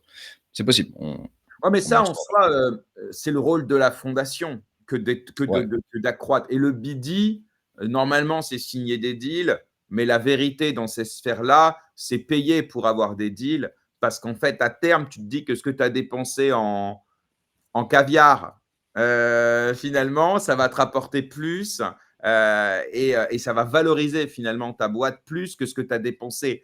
Donc en soi, et je pense que ça, c'est assez évident. Alors, je ne te parle même pas de rétrocommission et de corruption, hein, tu vois. Je te parle vraiment Ouais. de choses normales dans l'industrie. Ouais, mais t'attires jamais les bons acteurs quand tu fais ça. C'est le problème, c'était le problème aussi qu'a fait, Métis ou la plupart des Layer 2. C'est que quand tu donnes des grants, t'attires des gens qui sont, vénales, quoi. Ils veulent juste prendre l'argent et se barrer. Quand tu es un écosystème que les gens voient vraiment exister dans 4 5 ans, comme Mega ETH, ou Hyperliquid, tu as des gens qui sont vraiment intéressants, qui sont vraiment bons devs et qui se disent: «Je vais tout donner et je vais aider l'écosystème» et ils ont pas besoin d'argent. Voilà. Ouais, mais tu vois, pour le coup, alors là, bon, l'exemple de Hyperliquid, il est quand même un peu récent et j'ai pas le sentiment que pour l'instant ce soit non plus un repère à dev. Quand Mais même, hein. bon, tu vas nous en parler. Mais tu vois, par exemple, ETH, parce que c'est la plus grosse fondation et c'est le plus gros, le plus grosse pool de dev aujourd'hui, évidemment. Bah, ils les ont aussi attirés avec des programmes d'éducation, des grants, avec tout ça. Donc, à un moment donné, tu n'attires pas non plus les abeilles avec du vinaigre, comme on dit, tu vois. Donc voilà, maintenant, là où je te rejoins, et on en a parlé beaucoup d'ailleurs pendant ces derniers jours dans la vraie vie, j'allais dire, c'est justement toutes ces fondations qui ont jeté par la fenêtre des centaines, je parle de centaines de millions de dollars pour Mmh. attirer des projets. Et le problème de mon point de vue, évidemment, j'aimerais avoir le tien, c'est pas tant de lâcher des millions, c'est de pas tracer, c'est de pas flécher, c'est de pas suivre. Et pour le coup, par exemple, on voit que Solana récemment est revenu pas mal sur sa politique de grant, où maintenant, ils n'envoient plus 100 000 ou 1 million. Maintenant, c'est des petits tickets de 5 000 très fléchés pour des C'est ça, activités bien précises. Et donc, le problème, je pense, vient pas de donner des grants, mais de mal les donner et mal les exactement, tracer. Et là, des exemples sont bien sûr. innombrables de fondations qui ont dépensé des centaines de millions. Et aujourd'hui, quand tu regardes, tu te dis, OK, mais il en reste quoi? Bah, Ouais. rien. Ouais. C'est vrai que j'ai pas été précis, mais oui, c'est exactement ça. Optimism, par exemple, ils font du bon taf. Ethereum Foundation, ils font du bon taf. C'est voilà, c'est des gens qui rincent à balles, qui vérifient rien et franchement, Métis, je sais pas si tu as déjà fait un tour sur Métis, c'est terrifiant, Non, j'avoue que je hein. n'ai pas eu, j'ai pas eu cette Fais-moi chance. confiance. Tu Moi, sais quoi? j'ai Je te crois sur parole. à fond. Je sais même pas s'ils sont encore en vie. Honnêtement, j'ai entendu parler, enfin, j'ai entendu le mot métis peut-être une fois dans ma vie et c'était peut-être plus à l'époque où je m'intéressais à la mythologie grecque. Voilà. Bon. Waouh! Euh, ou romaine d'ailleurs. Métis, elle est romaine ou elle est grecque? Tu viens de me mettre le doute J'ai là. pas la ref. Bon, ben, non, parce qu'en fait, à la base, Métis, c'est une déesse. Tiens, on Mmh. va vérifier quand même. Comme mythologie grecque, voilà, c'est ça, de la OK. ruse et du conseil. Bah tiens, voilà, très bien, la ruse. La Bon. ruse, ouais. Bon, alors, tu nous as parlé de Mega ETH, Mega ETH. Alors, c'est vrai qu'on le voit venir. Alors, pareil, je connais pas. Voilà, j'ai entendu parler, j'ai vu des trucs, j'ai vu deux trucs d'ailleurs. Ah, je te le dis. Moi, Mmh. voilà ce que j'ai retenu. Et si je t'invite, c'est pour que tu m'en dises un peu plus. D'abord, c'est un layer 2 ETH qui permet de faire 100 000 transactions par seconde. Ça, j'ai vu ça. Bon. Deuxièmement, j'ai vu un jeu qui permet de traverser la route avec que des microtransactions. Tu me confirmes, c'était bien méga ETH, hein? Bien méga. Ok. Et troisièmement, j'ai vu des lapins partout Mmh. Bad qui, Benz, ouais. qui sont trop cool. Mmh. Voilà moi ce que j'ai vu. Bon, alors évidemment, ça suffit pas pour faire une vidéo YouTube sur Megaïf. Donc, qu'est-ce que tu peux nous dire de ce Layer 2? Qu'est-ce qu'il a de différent parmi les centaines d'autres? Pourquoi toi, il te rend aussi bullish? Et là, on ne parle pas de price. Alors, je ne sais même pas d'ailleurs c'est quoi son token, mais plus en termes d'écosystème. Ah, le token n'est pas encore live. Ok. C'est un layer 2, mais c'est pas un roll-up, c'est un Validium, un Optimum, pardon, même. C'est-à-dire qu'eux, ils utilisent, Eigendier? Ouais, ils utilisent Eigendier dessous. Ils n'utilisent pas Ethereum, pour la data availability. Donc il y a des risques qui sont à prendre en compte, qu'eux prennent en compte aussi et qui vont évoluer. Par contre, ça le rend du coup ultra performant. Quelque chose que ne pourrait pas réaliser, la plupart des L2 et même ceux qui sont sur Eigendier ou Celestia ne peuvent pas réaliser parce qu'ils sont juste trop forts. Ce qu'ils font, c'est qu'ils ont un giga séquenceur avec, plein de nodes différents pour vérifier que tout ce qui se passe soit fiable et ils arrivent en fait, ce qui est intéressant, c'est pas juste qu'ils font 100 000 TPS parce que ça, c'est bon, tout le monde balance des chiffres improbables. Ce qui est intéressant, c'est qu'ils font du 5 millisecondes actuellement?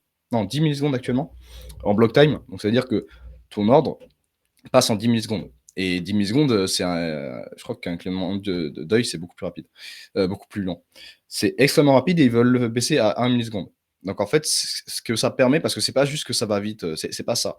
Ça permet des use cases qui n'existaient pas avant. Et c'est à ça que sert la Mega Mafia, qui est une association, de builders, qui a vraiment cherché des très bons builders. Eux, ils font les choses bien, ils font pas comme Métis. Ils vont chercher les builders, ils les aident, ils créent des communautés, ils s'enferment pendant un mois, dans un hôtel, en Thaïlande pour build ensemble. C'est vraiment très très bien. Et ces builders, ils font des trucs qui sont incroyables. Je te conseille de regarder GTE, Euphoria, Noise. C'est que des applications qui sont révolutionnaires dans un milieu où normalement, quand tu lances une infrastructure, tu as toujours des forks de Uniswap, de AV, des trucs.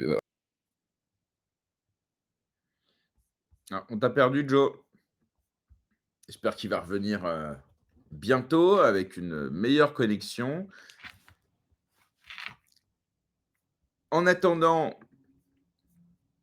bah, je vais meubler. Bon, en attendant, vous pouvez, n'oubliez pas évidemment de contribuer à GM Web3 grâce au Tipeee qu'on a lancé. C'est très important pour nous pour garder justement cette liberté éditoriale et c'est grâce à vous. Hein. Donc n'hésitez pas à partir de 1 euro à soutenir GM Web3. Vous trouvez le lien évidemment en description sur YouTube, mais aussi sur les plateformes de podcast. Et vous l'avez aussi évidemment dans ma bio sur Twitter. Alors, j'espère que Joe va. Bon, déjà, il a quitté, donc normalement, ça veut dire qu'il va revenir. Et n'oubliez pas, voilà, si vous avez des questions, hein, n'hésitez pas, vous pouvez les poser dans les commentaires. Je les relayerai en direct.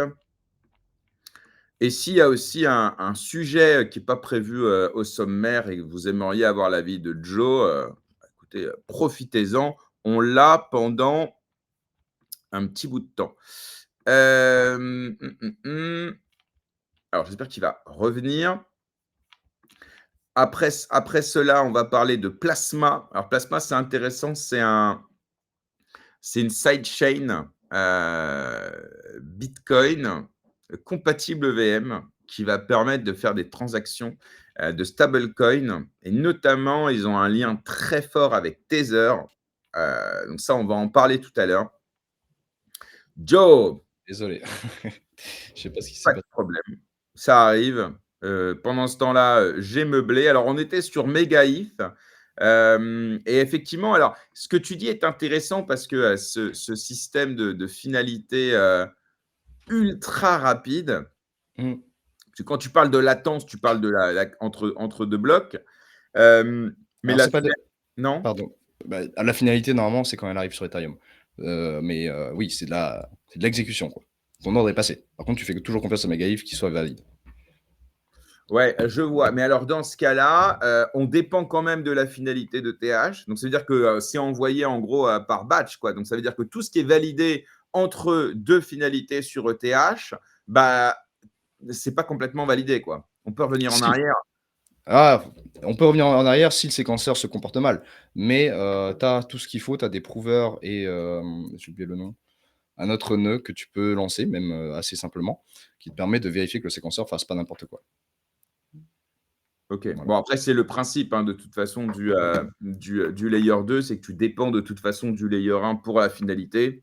Donc, tant Oui. que ETH n'a pas augmenté sa latence de finalité, bah, tu dépends de ça. Par contre, pendant ce temps-là, ton exécution, elle est évidemment plus rapide. Et ça ouvre des cas d'usage qui sont hyper intéressants. Typiquement, on parle de jeux vidéo.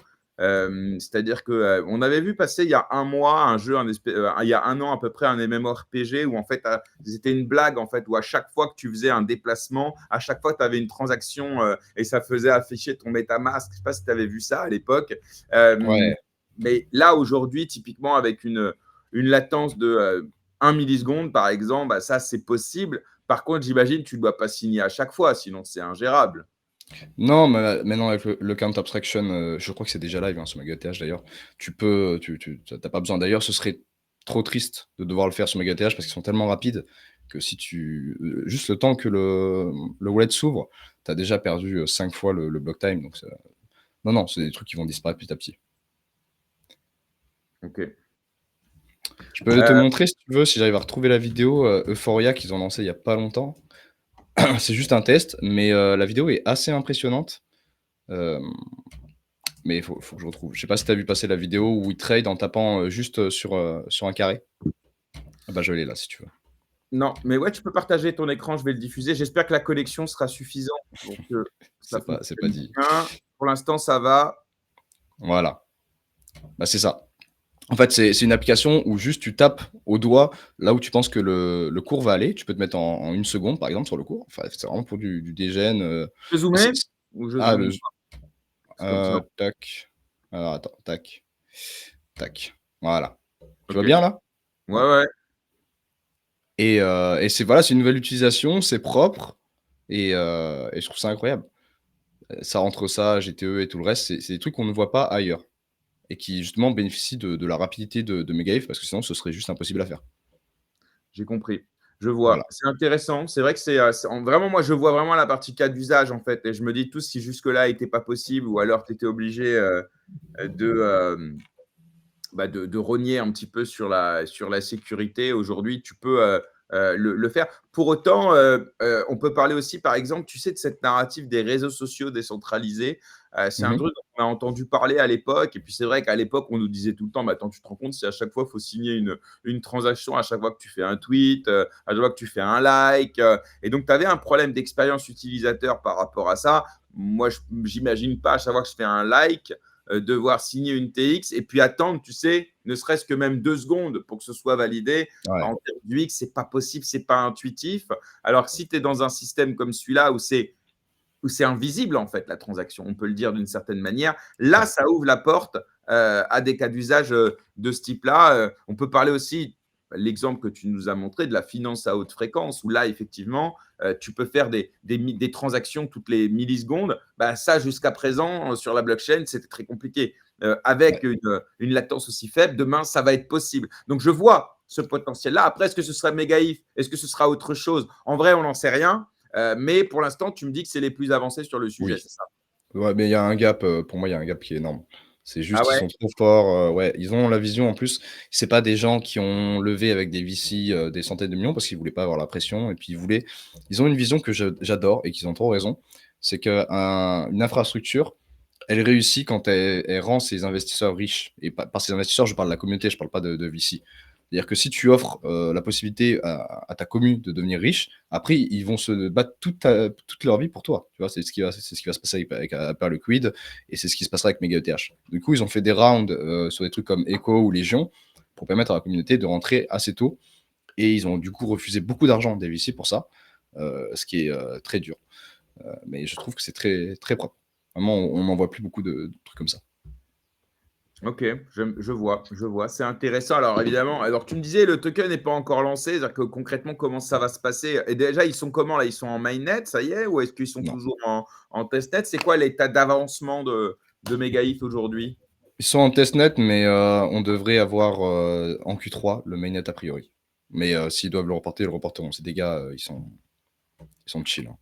OK, tu as reçu des mecs de chez eux dans ton émission? J'ai reçu Bread. Tu connais Bread?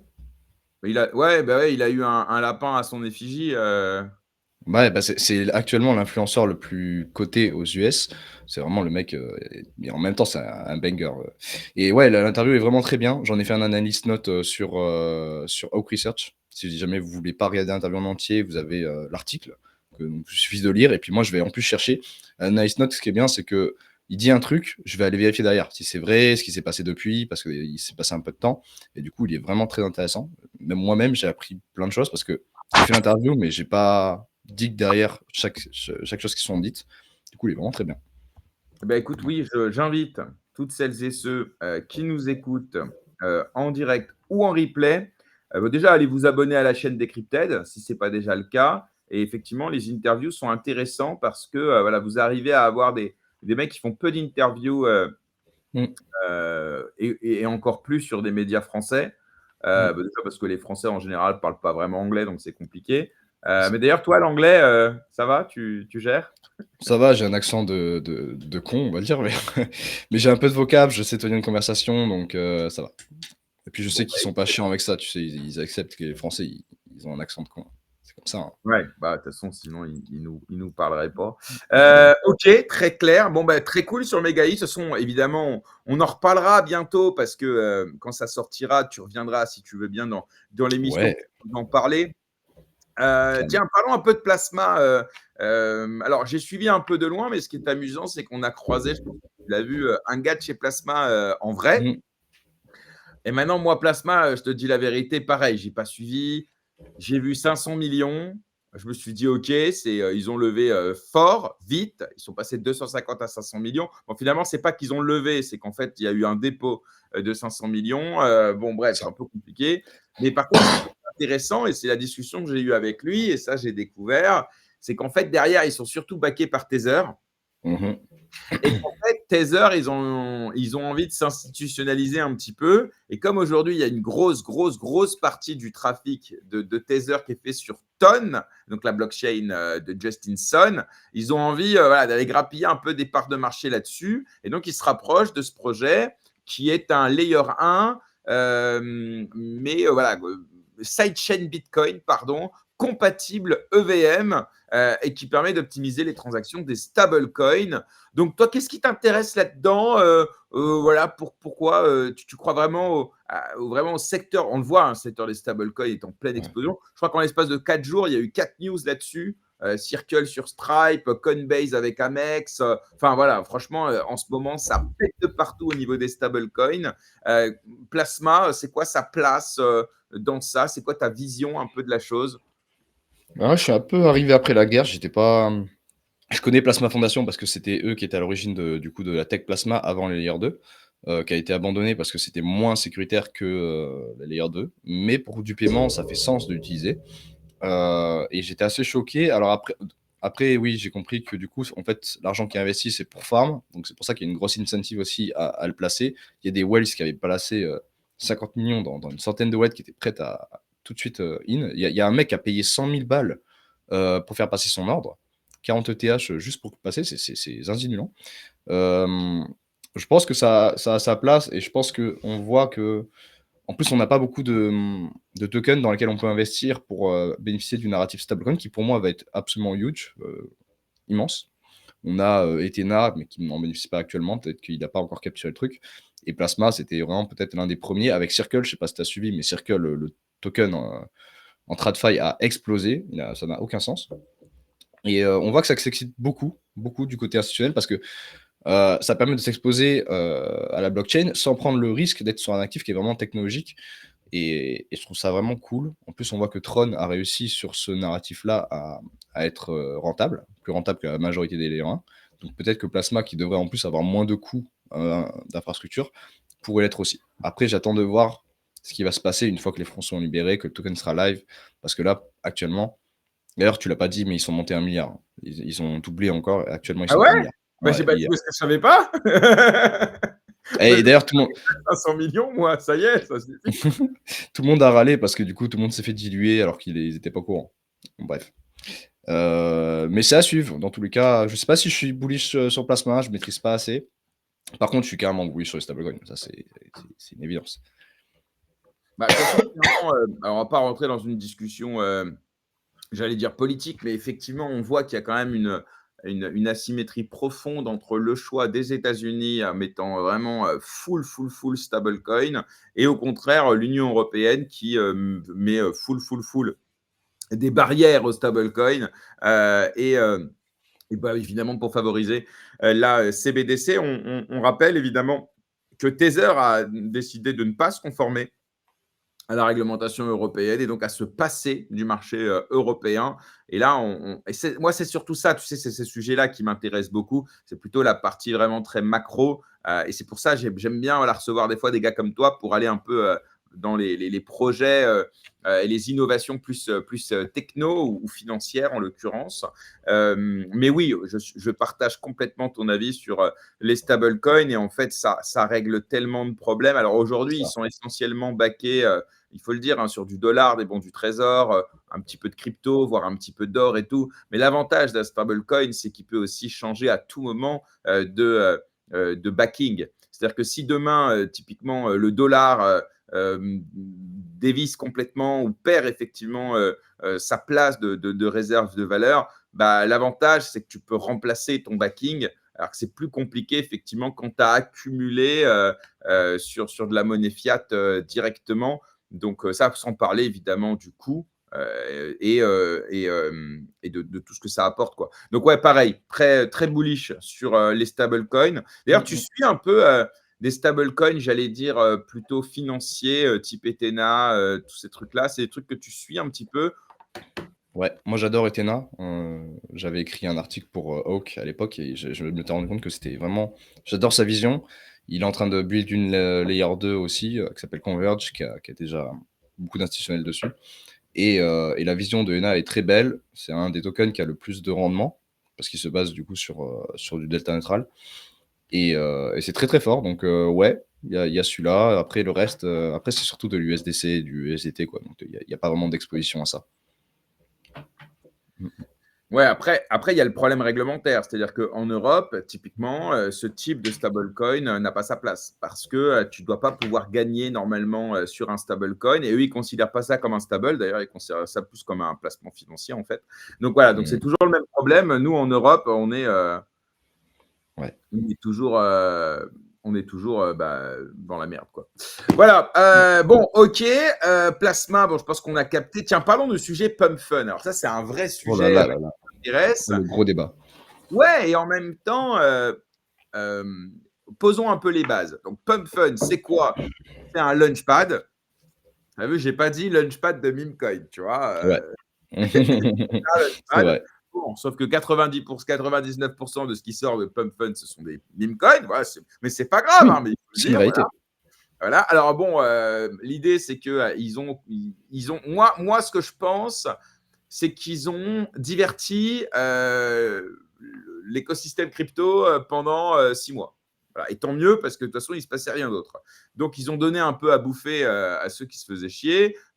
Voilà, c'est du divertissement, c'est du gambling. 99% ou 98%, j'en sais rien, ils perdent de l'oseille. Bon, mais quand même, ça a le mérite d'être là. Et surtout, ça a permis à n'importe qui de pouvoir lancer très facilement son meme coin. Donc ça aussi, cette démocratisation, je trouve que c'est cool. Après, il y a eu des petits problèmes fin d'année dernière, des problèmes d'éthique, des problèmes liés au stream, Ouais. des dérives, etc. On en avait parlé évidemment dans l'émission. Et puis là, bah, Pump Fun s'est rassemblé. Ils ont déjà suspendu le stream. Ils ont répondu aux accusations. Ils ont essayé de mettre de la modération. Et ça, je trouve que c'est plutôt bien. Tu vois, je pense qu'on arrive à éprouver un projet, soit quand il y a un hack majeur et on voit comment il se comporte, etc. Soit quand il y a un gros problème réputationnel, notamment éthique. Et là, pareil, on voit comment ils se comportent, comment ils réagissent, comment ils communiquent, quelles solutions ils apportent. Et en gros, voilà, ça, je pense que ça renforce le protocole si tu gères bien la crise. Mmh. Et je trouve que ça a été plutôt bien géré. Depuis, je crois qu'ils ont réouvert le stream avec plus de Oui. modération. Mais le volume, c'est plus que c'était sur Pump Fun ou ça revient? Moi, j'ai le sentiment que c'est plus que c'était, mais j'ai pas été voir les datas. Tu peux nous dire, toi? Ah bah, j'aurais pu te montrer si si on avait prévu ça, mais non, c'est plus ce que c'était évidemment, mais tu regardes, la les revenus faits par les 1 ou par les applications, c'est tous pareil. Par contre, c'est en hausse, dès qu'il y a de l'activité et c'est souvent les premiers à monter parce que tout de suite, c'est les tranchées et les tranchées appellent les tranchées donc ça a tendance à flywheel très rapidement. Alors attends, parce que là, tu nous parles de tranchées. Je sais que c'est un mot que tu utilises beaucoup. Ouais. Qu'est-ce que tu entends par les tranchées? Les tranchées, c'est, en fait, ce qu'on appelle les tranchées, les trench, c'est, le fait d'aller, chercher des meme coins, sous le million de market cap et de faire n'importe quoi avec et c'est un PMF qui a payé, qui payera et qui, pour moi, payera toujours. C'est pour ça que moi, j'ai une vision beaucoup plus long terme où, j'étais le 1er à critiquer Pump hein. Tout 2024, j'aurais chié dessus et en fait, j'ai commencé à écouter des mecs, très intelligents qui étaient pas des dégènes, hein, qui sont vraiment des investisseurs long terme, qui voient, en fait, le PMF de Pump et je me suis dit: «Ils ont pas tort, en fait». En fait, le truc permet en fait, faut essayer d'approcher faut essayer de quitter la morale et essayer d'ouvrir son esprit. Le truc, il permet de créer un token pour quelques dollars et de le lister. Ce qui est absolument impossible, ailleurs sur Uniswap ou quoi. Alors aujourd'hui, il y a des trucs qui font concurrence à Pump Fund, mais eux, ils sont arrivés avec ce PMF-là, ils ont tout détruit, ils ont tout capturé et que ce soit des meme coins ou autre chose, ça aura toujours pour moi une utilité parce que les gens ont besoin de créer pour peu cher et de lister pour peu cher et ça sera le Le casino, voilà, tu disais 98% étaient perdants. En fait, quand tu regardes le nombre de perdants sur Pump Fun, c'est à peu près les mêmes que sur le casino. C'est un peu pareil parce que, en fait, tu as 50% de chance de gagner et 50% de chance de perdre, sauf que comme tu as des acteurs qui sont là, des snipers et tout ça, bah forcément, ça joue un peu contre toi. Mais c'est comme le casino, c'est comme la plupart des machines. Et ils reviennent, en fait, parce que tu as une chance sur 100 000, 1 million, de devenir extrêmement riche. Et c'est exactement pour ça que les gens jouent au loto, c'est exactement pour ça que les gens font ça. Et Zan a donné une très bonne take sur Pump Fun et son AMM, où il capture beaucoup de revenus aussi. Ok. Et alors, donc les Tiens, nouveautés. je peux te Ouais, montrer la data vite fait? Comme ça, au moins, pendant que je parlais, hop, voilà. J'aime bien montrer de la data, j'adore poster des dunes, c'est trop beau. Et puis au moins, c'est pas des paroles. Voilà, ça c'est la réalité. On voit qu'il y a toujours 37 000 qui sont lancés. Alors, on est loin du top à 61 000, mais bon, ça reste. Alors, en fait, quand tu regardes sur un an, l'activité, elle est juste énorme. Ça, c'était le dernier moment où on se faisait un peu chier. Là, c'est le moment où on se fait chier. Tu vois, donc en fait, il faut comparer par rapport à deux phases du marché qui sont les mêmes et pas des phases du marché qui sont différentes. Là, le volume, on est toujours sur 200 millions de volume. Qui génère 200 millions de volume aujourd'hui dans l'état marché actuel? Pardon, pas grand monde. Et les revenus, en fait, l'API ne marche plus sur celui-là parce que justement, comme le disait Zan, l'AMM a changé l'API. Actuellement, Pump Fun fait toujours 1,5 million de revenus, ce qui est à peu près la moitié de ce que fait Hyperliquid en ce moment. Donc c'est très très bien. Oh putain. Voilà. Ouais, je vois. Donc effectivement, c'est moins, mais ça reste quand même massif. C'est ça. Alors absolument. Donc parmi les nouveautés un peu de Pump Fun, c'est qu'en fait, jusqu'à présent, dis-moi si je me trompe, hein, mais ils comptaient essentiellement sur Redium, sur la partie post-lunch.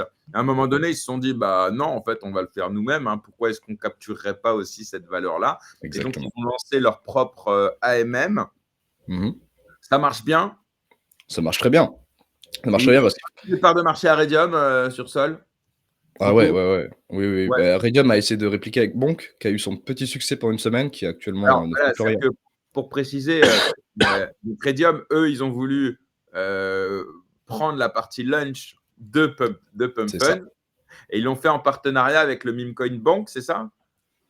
Ah, je sais pas, c'est une bonne question. Parce que J'ai pour pas fait moi, le lien. Bonk, c'est le Memecoin, c'est le chien orange.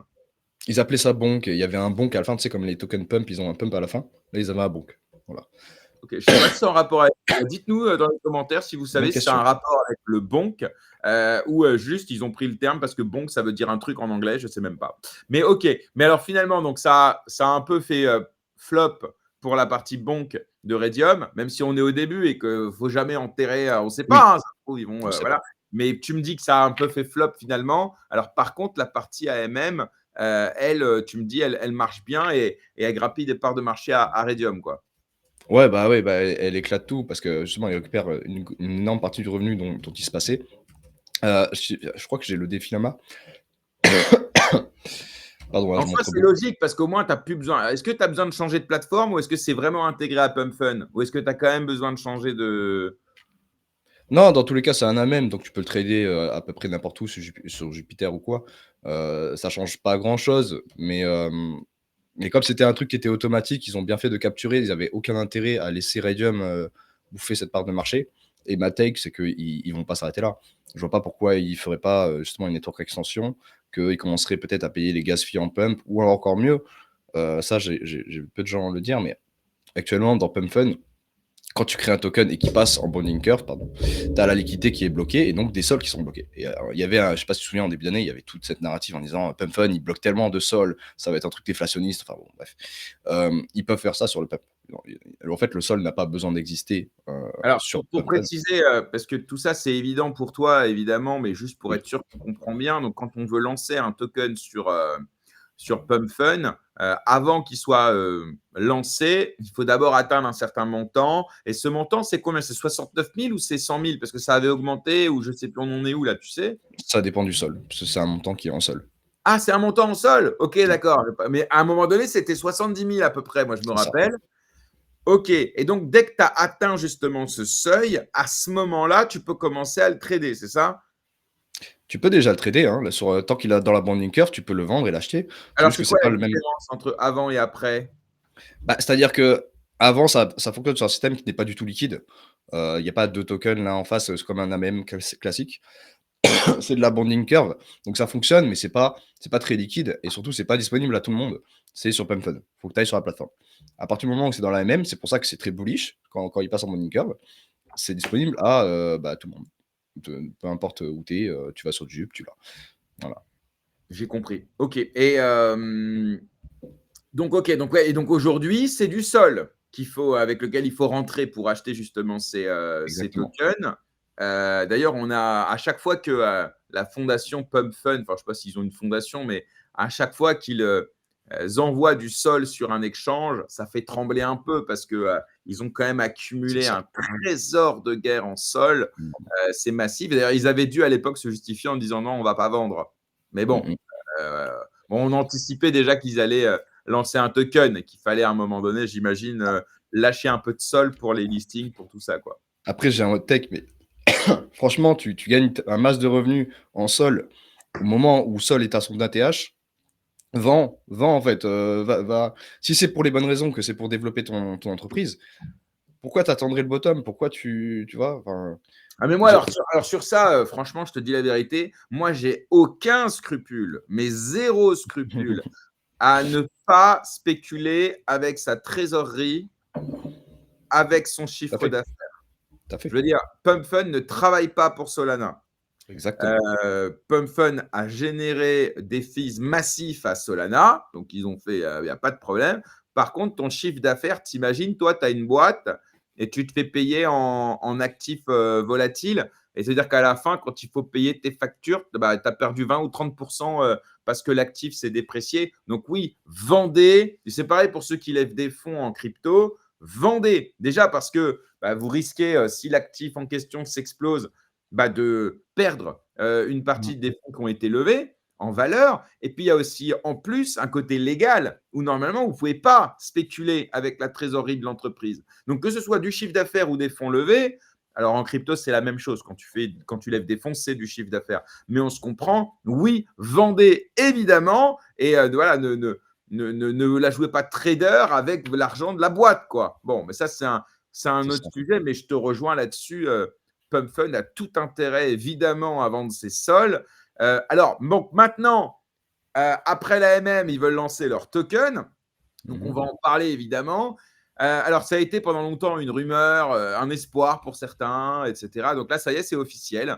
Alors, de ce que j'ai vu, pareil, moi, tu sais, je te dis ce que j'ai vu. Bon, et après, tu me dis, soit j'ai mal vu, soit tu m'ajoutes des trucs, tu vois. Moi, j'ai vu qu'ils vont lancer donc un token. Ce token, au lancement, sera valorisé 4 milliards et ils veulent donc mettre en vente 25% de la supply. Donc, ça veut dire qu'ils vont lever 1 milliard, c'est ça? C'est ça. Ou j'ai On pas parle bien compris? de 1 000 000 market cap, 4 000 000 LTV, exactement. Ah ouais, d'accord, ok. Mais 1 milliard market cap, ça ne veut pas dire qu'ils vont lever 1 milliard parce qu'il y aura une partie qui sera airdroppée, j'imagine, etc. Donc, ce sera juste le market cap au lancement. Ou est-ce Non, je qu'ils crois vont vraiment lever 1 milliard? C'est beaucoup 1 milliard de lever, non? bah, c'est beaucoup, mais c'est Pump Fun, quoi. C'est l'application qui a généré le plus de revenus et le plus rapidement, depuis le début de l'écosystème crypto, donc ça m'étonne pas tant que ça. Heu, donc non, je crois que c'est ça, hein. On a Et une ce sera information là concernant le oui, Launchpad de Redium. Donc, c'est Launch Lab. Et a priori, ça n'a rien à voir avec Let Bonk Fun. pardon alors, parce que moi j'avais accédé à Let's Bank depuis Redium et du coup j'ai fait un lien, mais c'est peut-être moi qui Merci, Zan, pour cette merci. précision. C'est un chef, hein, Zan, d'ailleurs, hein. Mais je vois, il est très actif. J'essaye de partager ce qu'il nous dit, c'est très bien et on a besoin. Voilà, on peut se tromper, Mmh. évidemment, pas de souci. Et comme ici, il n'y a pas de conseiller en investissement et qu'on est vraiment là pour parler en chill, n'hésitez pas et faites-le d'ailleurs d'aller vérifier ce qu'on dit, surtout ce que Joe dit d'ailleurs. Euh, Bâtard. Je reviendrai. Qu'est-ce que je voulais dire? Non, mais OK, ouais, donc alors lancement du token, on n'a pas trop d'informations pour l'instant sur, à quoi ça va servir, sur, la tokenomics, tout ça, mais toi, tu as des takes là-dessus, tu vois? Donc, si tu veux, voilà, nous en parler. Alors je précise encore une fois, c'est l'avis de Joe, ça se trouve, rien ne va se passer comme ça se Mmh. trouve, ça va être 100 comme ça. On s'en fiche, on parle et on voit, et puis on sera là pour t'en reparler dans C'est ça. deux Non, mais il y a pas de souci, hein. et Mais je en sais est-ce que que tu tu es pas là à ce moment-là pour dire: «Bon, bah, je me suis foiré, je me suis voilà. trompé» et c'est ça que j'aime bien chez toi, donc voilà. Alors vas-y, qu'est-ce que tu en penses de ce token? Après, on parle de la valo, après, mais OK. d'abord, à quoi il peut servir ce truc? Ouais, alors déjà, faut le dire que j'ai une tech qui est, très différente de la majorité. La majorité est plutôt bearish. J'ai quand même rencontré des gens, qu'en plus, j'estime qui sont assez d'accord avec moi, donc je suis assez content là-dessus. En fait, pour moi, le PMF, il est trouvé. Le PMF, peu importe qu'il soit sur les mêmes coins ou autre chose. Pour être sûr que tout le monde Ah comprenne pardon, bien, oui, PMF non, t'inquiète, je le fais une fois au moins dans l'émission parce qu'on l'a déjà tu dit raison. 4 fois. PMF, Product Market Fit, c'est-à-dire que c'est un produit qui répond à une attente du marché, Mmh. vraisemblablement au bon moment. Vas-y, je te laisse continuer. Exactement. Donc on le voit que pour moi, c'est pérenne, en tout cas pendant un moment, et que les gens sont là. Alors moi, en plus, je vois un peu les tranchées, je suis pas à fond dedans, mais en tout cas, je côtoie ce milieu et je vois que la culture, elle est là pour rester. Les gens, ils sont là. Quand le marché va mal, ils partent un peu en hibernation parce que c'est plus le moment et puis dès que ça repump, bah, bim, les tranchées repartent et je pense que ça continuera encore très longtemps. Et certes, ils ont un côté un peu extracteur, mais comme je disais, à partir du moment où ils font du revenu, moi, je m'en carre le fion de ce qu'ils font avec. Alors, bah, je veux que ça serve en tout cas au projet, mais qu'ils le redirigent ou non vers un token, on s'en fout un petit peu. Vous regardez AAV pendant très longtemps, ils ont rien redirigé. Actuellement, ils redirigent 14 des revenus. On peut pas dire non plus que ce soit la révolution. Si Pump Fun, d'après actuellement les rumeurs, donnerait entre 15 et 20 sur les des revenus aux holders ou stakers, ce sera très cool. Et s'ils le font pas, je trouve pas ça dramatique. Ce sera toujours moins bullish parce que c'est quand même une pression vendeuse qui est forte. Mais la plupart des tokens n'ont pas de redistribution de valeur. La plupart des tokens se portent quand même très bien. Uniswap n'en a jamais eu. Et voilà, même dans les dividendes, dans les très grosses entreprises, il y en a plein qui le font pas. C'est pas dramatique. Le but, c'est qu'en fait, les gens spéculent sur le fait que ça fait beaucoup de revenus et qu'un jour, surtout si c'est un token de gouvernance, du coup, tu as un droit de pouvoir de vote sur le futur de l'application et que du coup, un jour, peut-être, ça arrive. C'est ce qui s'est passé avec la plupart des projets qui ont mis quand même 4, 5 ans, des fois, à avoir une restitution de valeur. Donc voilà, je trouve ça très cool. Comme je. C'est un peu Oui. bullshit la gouvernance, non? Ah, Non, on mais peut se ça lancer crée sur pas ce de débat, pression. hein. Alors, ouais, ça crée pas de pression acheteuse, le droit de vote, sauf si c'est un droit de vote qui derrière a un impact direct sur les revenus, mais souvent c'est très indirect et très centralisé. Moi j'ai tendance, mais je me trompe peut-être, tu vois, à me dire dès qu'on me dit qu'il y a un token pour la gouvernance, je me dis ok, bon, ça c'est bullshit. Qu'est-ce qu'il y a d'autre, quoi? Mais qu'est-ce que tu en penses? Je devrais au contraire réfléchir un peu plus loin ou tu es d'accord avec ça? Non, je pense que la gouvernance n'a aucun impact positif sur le prix. Par contre, le fait que le truc fait des revenus, oui. Et que du coup, comme c'est un truc de gouvernance et que du coup, c'est quand même ça reste a priori, en tout cas si c'est pas manipulé, indépendant du pouvoir de la team de faire, ce qu'ils veulent et qu'un jour peut-être la communauté, va voter pour une redistribution de revenus. Mais je pense que de toute façon, la plupart des Tu penses teams que ce ont sera pas, intérêt. tu penses que ce sera pas originel, natif, Ah mais vu si! la méta aujourd'hui qu'on a sur les protocoles DeFi, tout le monde se met à redistribuer les revenus. Toi, tu penses qu'il faudra une résolution pour ça ou tu penses que ce sera là dès le départ? Moi, j'espère que ce sera là dès le départ parce que, je pense que c'est une mauvaise idée quand c'est trop tôt, parce que tu as besoin de ton capital pour, avancer. Ouais. Par contre, là, actuellement, ils génèrent tellement de revenus que, bon, j'espère qu'ils le feront. Mais je veux dire, s'ils le font pas, c'est pas dramatique. Voilà, c'était ça mon point. Mais c'est vrai que ce serait un beau pas vers les gens pour dire: «Bah, nous, on veut être dans le Web3, on veut bosser avec vous, on veut grandir avec vous» et franchement, je pense qu'ils le feront parce que, les connaissant un petit peu, c'est pas des mauvais gars, ils ont une vision qui est très corpo, certes, mais ils savent où ils vont et le fait qu'ils fassent en fait un token, les gens crachent dessus alors que ils auraient pu très bien continuer, juste être une entreprise qui génère du revenu, pas de token, ils s'en foutent et puis basta. Là, c'est un peu une preuve qu'ils veulent mettre un pas dans le Web3. J'espère que ce sera bien fait, mais je pour l'instant, je suis assez confiant. Encore une fois, c'est des gars qui sont très particuliers et je pense que ce sera un moment assez pivot dans l'histoire de la crypto, dans tous les cas, ce lancement. Donc j'espère qu'ils feront ça bien. Tu les as reçus, ou des membres de l'équipe ou pas? Non, je peux essayer, mais ils sont très très durs à recevoir. Ils font très peu Non, d'envois. mais j'imagine que tu essaieras, bien sûr, parce que et s'ils doivent aller quelque part, bah, ce sera, sans doute, chez toi ou enfin, voilà, donc pour le coup, très bien, bah, ce serait cool, j'écouterais Ce serait trop bien. si tu les reçois. OK, alors donc il y a le côté, utilité, il y a la valo. Alors toi, ton take, c'est de dire que, 4 000 000 de valo, avec une boîte qui fait autant de revenus, c'est dérisoire par rapport, donc, si j'ai bien compris, à d'autres projets qui ont des valos plus importants avec des revenus infiniment moindres. Moi, c'est ce que j'ai compris. Je te laisse. Est-ce que j'ai bien compris ou tu vas nuancer un peu? Oui, j'ai nuancé parce que dérisoire, ce serait peut-être un peu exagéré. Je trouve ça fair en tout cas. Je trouve que c'est un lancement qui est fair. Comme je dis, alors Hyperliquid a lui des mécanismes de redistribution de valeur qui sont forts, mais Hyperliquid est actuellement à x4 ou x5 de cette valeur-là en FDV. Donc c'est pas si déconnant que ça. Bah, plus que ça d'ailleurs. Je crois que c'est plus que ça, Hyperliquid. Je crois que c'est 30 milliards de. Là, À on est, vérifier. là, on Ah, est à, en tout cas, non, mais en market cap, on est à 13 milliards. ouais, mais en Et FDV, en FDV, on est à 40 milliards, 39,5 voilà, milliards, ouais. x10. Et pourtant, ils font à peu près les mêmes revenus à l'année. Même en fait, si on regarde sur les 3 derniers mois, Hyperliquid bat Pump Fund parce qu'il y a moins d'activité. Par Bah oui. contre, à l'année, bah, Pump Fund bat Hyperliquid. Et je pense que si l'activité revient, Pump Fund refera plus de revenus que Hyperliquid parce que juste le PMF est tellement gigantesque que voilà, Hyperliquid ils ont un peu la même activité tout le temps, ce qui est très fort, hein. Mais c'est juste pour, voilà, c'est pour donner un exemple que c'est pas, je trouve pas ça survalorisé quand on prend en compte les revenus. Après, voilà, on parle de meme coin, il y a des gens qui pensent que c'est pas pérenne. On verra, ils n'ont pas vécu de bear market encore. Moi, je pense qu'il y aura toujours de l'activité sur les meme coins et que dans tous les cas, en fait, si tu te dis de toute façon, ils n'ont pas de volume en bear market, personne n'en aura. Donc, dans tous les cas, ne gardez rien pendant le bear market. Ça, c'est une leçon. Donc, c'est pareil, si je prends du pump fund actuellement, c'est pas pour le garder pendant 4 ans. C'est pour le vendre et puis peut-être en recapturer sur un bottom. Hmm. Mais tu vois, Voilà. quand tu regardes là, je suis sur CoinMarketCap, là. Et Mhm. je fais très peu. Je suis pas un mec de chart ou un mec de wallet, moi. Bon. Mais quand je regarde le CoinMarketCap, là, en fait, il y a quasiment que des infras, Ouais, à part USDT, évidemment. Mais sinon, alors, il y a du Memcoin, il y a Doge et il y a Shiba aussi on va dire le top 20, tu vois. Et si tu prends le Doge, par exemple, on est sur une FDV à 26 milliards, tu mm, vois. Et après, on a un produit, c'est Hyperliquid.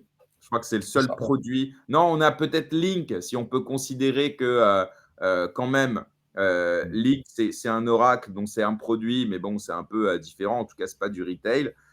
Et sinon, à part ça, on n'a que des blockchains, hein, dans le c'est top ça. 20. C'est ça. Mais Donc, je pense que. Oui, vas-y, ouais, pardon. T'avais ton take? non, non, mais Toi- oui, juste pour finir, je me dis si d'aventure, parce que bon, toi, on parle de la FDV à 4 milliards, pas du market cap. Oui, Donc, si on est sur un market cap à 1 milliard, ça veut dire qu'ils rentrent tout de suite à peu près dans le top 67. c'est ça. Voilà, c'est J'avais ça. regardé, ouais. Mm. Après, bon, après la chute d'hier, ça aurait pu être un peu balancé, mais non. Donc 67 direct.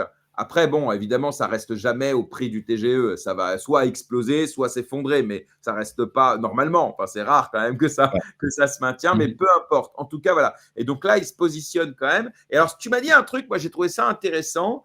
Tu m'as dit peut-être que demain, au lieu de s'exposer à un meme coin en particulier, on s'exposera potentiellement à Pump, un peu comme on peut s'exposer à un indice. Tu vois, Mm. genre, si tu veux t'exposer aux actions américaines, tu te prends du SP 500, tu ne vas pas aller chercher une par une, tu vois. Est-ce que tu veux nous parler un petit peu de ça ou Je trouve ça même mieux parce que, en fait, là, c'est comme acheter une action du SP 500 directement. C'est-à-dire que peu importe ce que font les plus grands meme coins, qui dump, qui pump, peu importe, ça génère du volume. Pump Fund gagne du revenu. Donc, en fait, moi, je sais que je suis intéressé par ce narratif. Et si j'avais envie, et j'en ai parlé avec des gens justement à Pump Fund, pardon, à Proof of Talk, ils étaient d'accord avec moi que s'ils voulaient s'exposer au même coin, bah, vaut mieux le faire avec un truc qui a de l'utilité. qui gagne des revenus et qui n'est pas juste communautaire. Après, je dis pas que c'est pas bien les trucs communautaires, c'est juste que c'est très particulier. C'est vraiment des cas qui sont. Voilà, c'est juste du belief, quoi. Là, on parle de revenus, des trucs qui ont un impact sur le prix. Et du coup, oui, moi, clairement, et je pense que beaucoup de gens. Je sais que pendant la mania Memecoin, il y a beaucoup de gens qui s'exposaient à des gros Memecoin parce qu'ils se disaient je bénéficie du narratif et je prends pas trop de risques. Actuellement, je vois pas pourquoi eux garderaient ce bag-là et partiraient pas sur du pump. Pour moi, je serais beaucoup mieux sur du pump. En tout cas, je me sentirais plus à l'aise. Ouais, je vois ce que tu veux dire. C'est-à-dire que là, tu n'es pas sur un meme coin, tu es C'est sur ça. un coin qui bénéficie du marché meme coin. Et en fait, ouais, j'aime bien cette idée. C'est-à-dire que Mm. même si un meme coin, en fait, il s'effondre, bah, il y a une rotation de liquidité et qui ira sur un autre de toute façon. Mais Ouais. Pump, lui, il s'en fout, il engrange quoi qu'il arrive, quoi. Ouais. Bah Euh, oui. alors, il faudra voir quand même hein, le Pump, où est-ce qu'il va être mis dans l'infrastructure Pump. Est-ce qu'il va être que dans le Launchpad? Est-ce qu'il va être dans la MM? Pour moi, je pense évidemment, ils ont tout intérêt à le foutre partout et de remplacer Sol le plus possible. Voire demain, et ben, c'est ma dernière question sur le sujet, est-ce que tu penses que demain, ils vont lancer leur propre blockchain ou un L2 sur Sol ou un L2 sur ETH? J'en sais rien. Qu'est-ce que tu as une idée là-dessus ou c'est encore trop tôt? Moi, je pense que c'est tôt parce que une infrastructure, c'est quand même très différent d'une application. Par contre, je pense qu'ils ont tout intérêt à le faire. Actuellement, il faut savoir qu'ils ont fait entre 30 et 50% des revenus de Solana. C'est que PumpFun.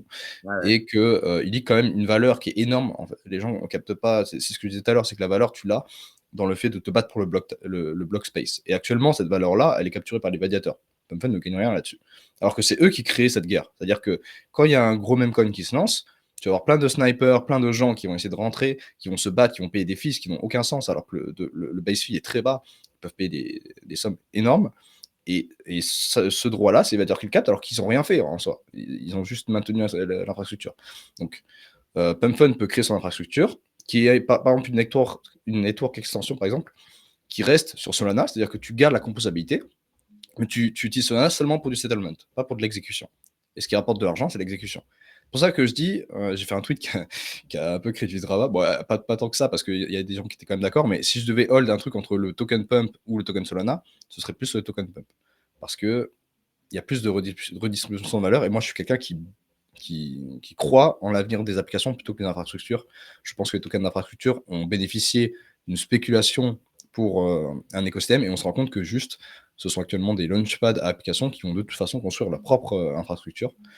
Et c'est très bien comme ça. Je pense que l'avenir de la blockchain est bien meilleur comme ça. Ouais, finalement, on arrive à une narrative où finalement, une app, une blockchain, quoi.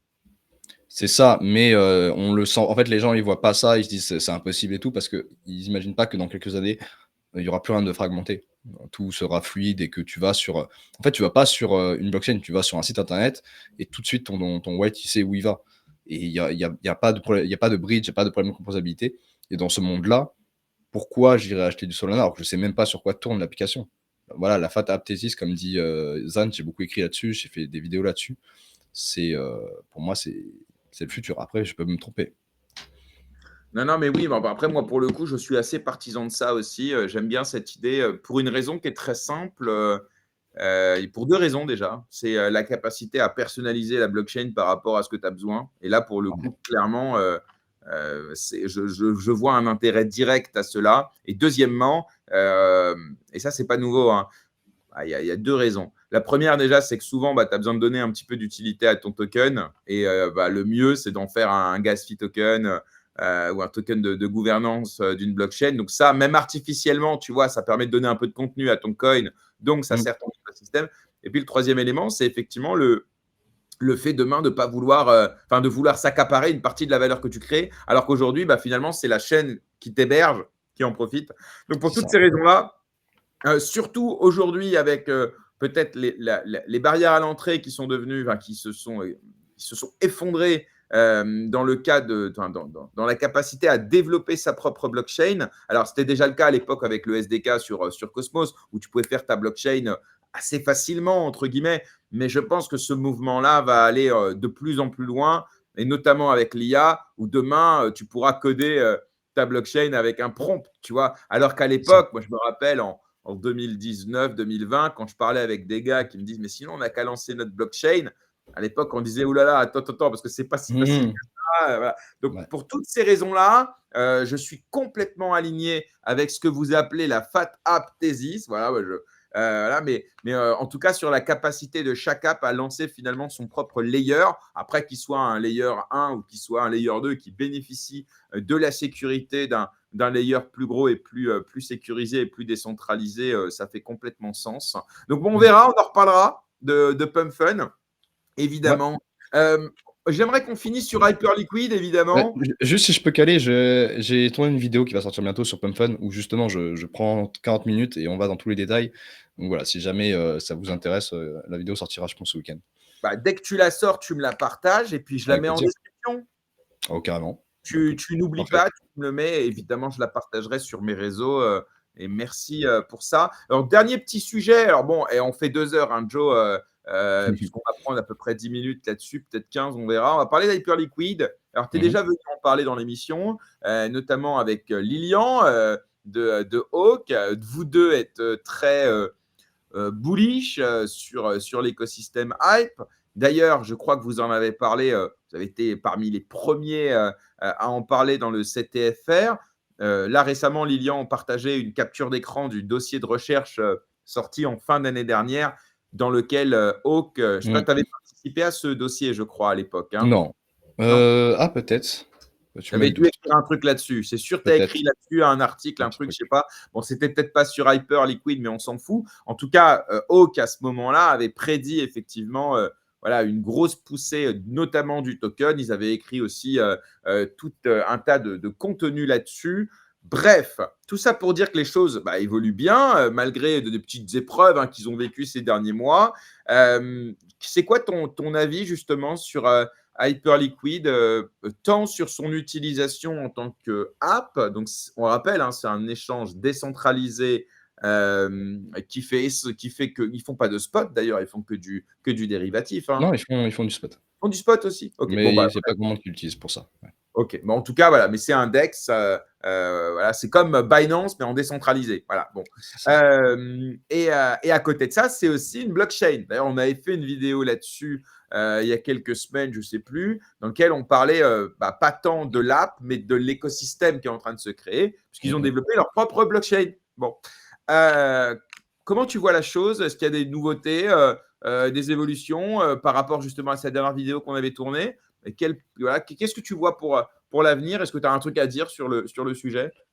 Bah, on parlait de PMF, je trouve que Hyperliquid a totalement trouvé son PMF. Après, il faut pas oublier qu'il y a quand même une carotte devant, il y a toujours l'airdrop, numéro 2 et qu'il y a une grosse guerre sur les clubs, donc c'est ce qu'on appelle les centrales, limit order book, donc c'est tout ce qui va être des Hyperliquid-like, hein, parce que, c'est quelque chose qu'on n'avait pas créé parce que les blockchains n'étaient pas assez rapides. Maintenant qu'elles sont assez rapides, on peut créer ce genre d'utilité et il y a voilà, il y a Kubu sur Monad, il y a GTE sur MegaTH, donc il faut pas oublier que quand même Hyperliquid n'est pas invincible. Je vois des takes comme ça sur X, voilà. Donc ça reste un très bon produit que moi j'utilise, que je trouve incroyable.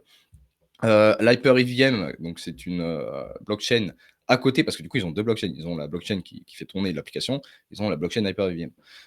C'est une blockchain qui est EVM compatible et qui bénéficie quand même d'un écosystème qui est. En tout cas, il y a beaucoup d'attentes, mais elle est très communautaire. Après, c'est une blockchain qui est très lente, qui est très mal foutue, je trouve. J'en avais déjà parlé. Je disais que moi, je suis très bullish pour cette année, mais que c'est pas une blockchain que je vois forcément gagner sur du long terme. En tout cas, il me faudra plus de preuves. Il y a quand même de gros acteurs qui viennent. Il y a Ethereum qui a débarqué, Morpho qui a débarqué. Donc, ça fait quand même plaisir. J'espère qu'ils vont juste améliorer les performances parce que 4 TPS en 2025, c'est terrifiant. Mais voilà, moi, j'ai aucune inquiétude sur la Liquid cette année. Par contre, je pense qu'il y a un jour où les gens se feront une illusion. Je vois des gens qui commencent à parler de 150 milliards en FDV. Je suis là, doucement. Actuellement, Apple Liquid fait 4 millions de revenus. Si tu bases ton investissement sur les revenus, normalement, en dessous de 100 dollars, tu devrais te sortir. Ce sera très survalorisé. Dans un x2, là, c'est très survalorisé. Donc voilà. Mais ça reste un des seuls PMF qui a été trouvé ce cycle, avec PumpFun. Donc déjà, moi, je suis très content. Ouais, d'ailleurs, je t'ai vu poster là sur Twitter hier, je crois. Toi, tu as un niveau de sortie entre 70 et 80, j'ai lu. Bah, Je parle à des gens qui en plus Maintenant font les beaucoup plus 100 $, toi, tu veux sortir un peu avant tout le monde, quoi.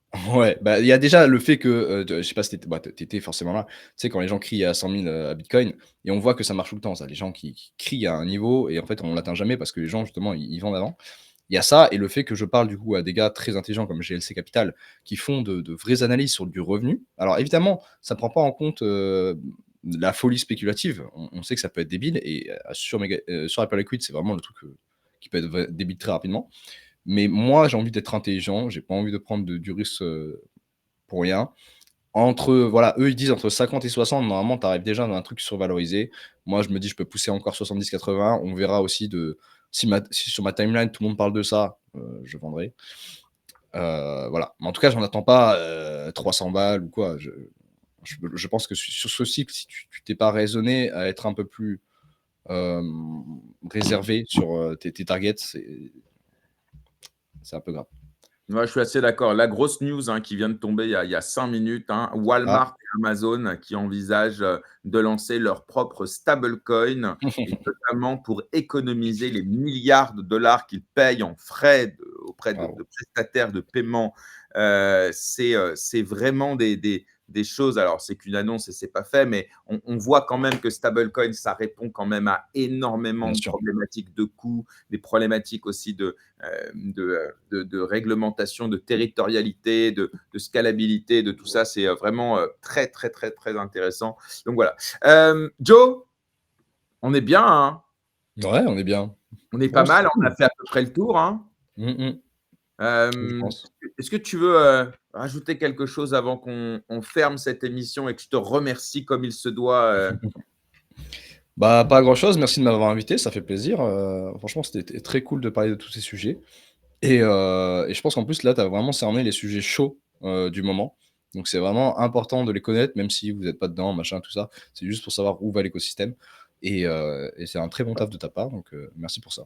Eh ben, merci à toi surtout de nous avoir un peu éclairé sur tout ça. Évidemment, bah, celles et ceux qui nous écoutent, hein, je vous rappelle évidemment, voilà, faites vos recherches.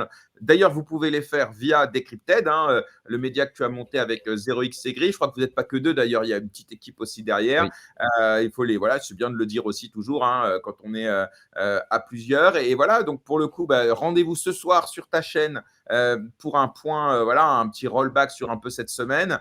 Mmh. Ce qui s'est passé un peu. Et puis, bah, je te dis à bientôt, Joe, Avec pour plaisir. parler de sujets et d'autres. C'est toujours un plaisir de te recevoir. Et puis, bah, passe un bon week-end et à très Merci. bientôt. Merci toi aussi. Ciao, ciao. Salut Joe, bye bye. Bien, cette émission est terminée. J'espère que vous avez pris autant de plaisir que moi j'ai eu à l'animer, que vous avez appris plein de choses. L'émission donc sera disponible en replay sur YouTube, puisque maintenant on n'est plus en live sur YouTube. Voilà, maintenant le live c'est Twitter, Twitch et LinkedIn. Et si vous voulez le replay, c'est YouTube. C'est plus pratique, vraiment, c'est beaucoup plus pratique. Et puis ça nous évite d'être partout en même temps. Et puis évidemment, sur les plateformes de podcast, si c'est plus facile pour vous ou plus agréable de nous écouter plutôt que de nous voir. Mais ne le dites pas, c'est pas très sympa. Je remercie à nouveau évidemment le partenaire de l'émission, l'école blockchain Alira, code GRM100 pour avoir 100 € de remise sur l'ensemble des formations. Ça n'a pas changé. Je vous donne rendez-vous la semaine prochaine pour 3 nouveaux numéros de GM Web 3 avec évidemment des nouveaux invités, des nouvelles chroniques, etc. Il y aura quoi? On va parler on va recevoir Raphaël Potard, on va parler de Agent IA, on va parler de Cryptosphère, on va recevoir aussi Olivier qui va venir nous parler de Solana, Solana Mobile. Et puis on parlera d'Épine vendredi. Il y aura aussi Crypto Théâtre avec Daniel. Et mercredi, évidemment, l'émission dédiée à Multiversix. Bref, on continue, on lâche rien. Et vous pouvez nous soutenir sur Tipeee. N'hésitez pas, les liens sont dans la description. Merci à tous et à bientôt.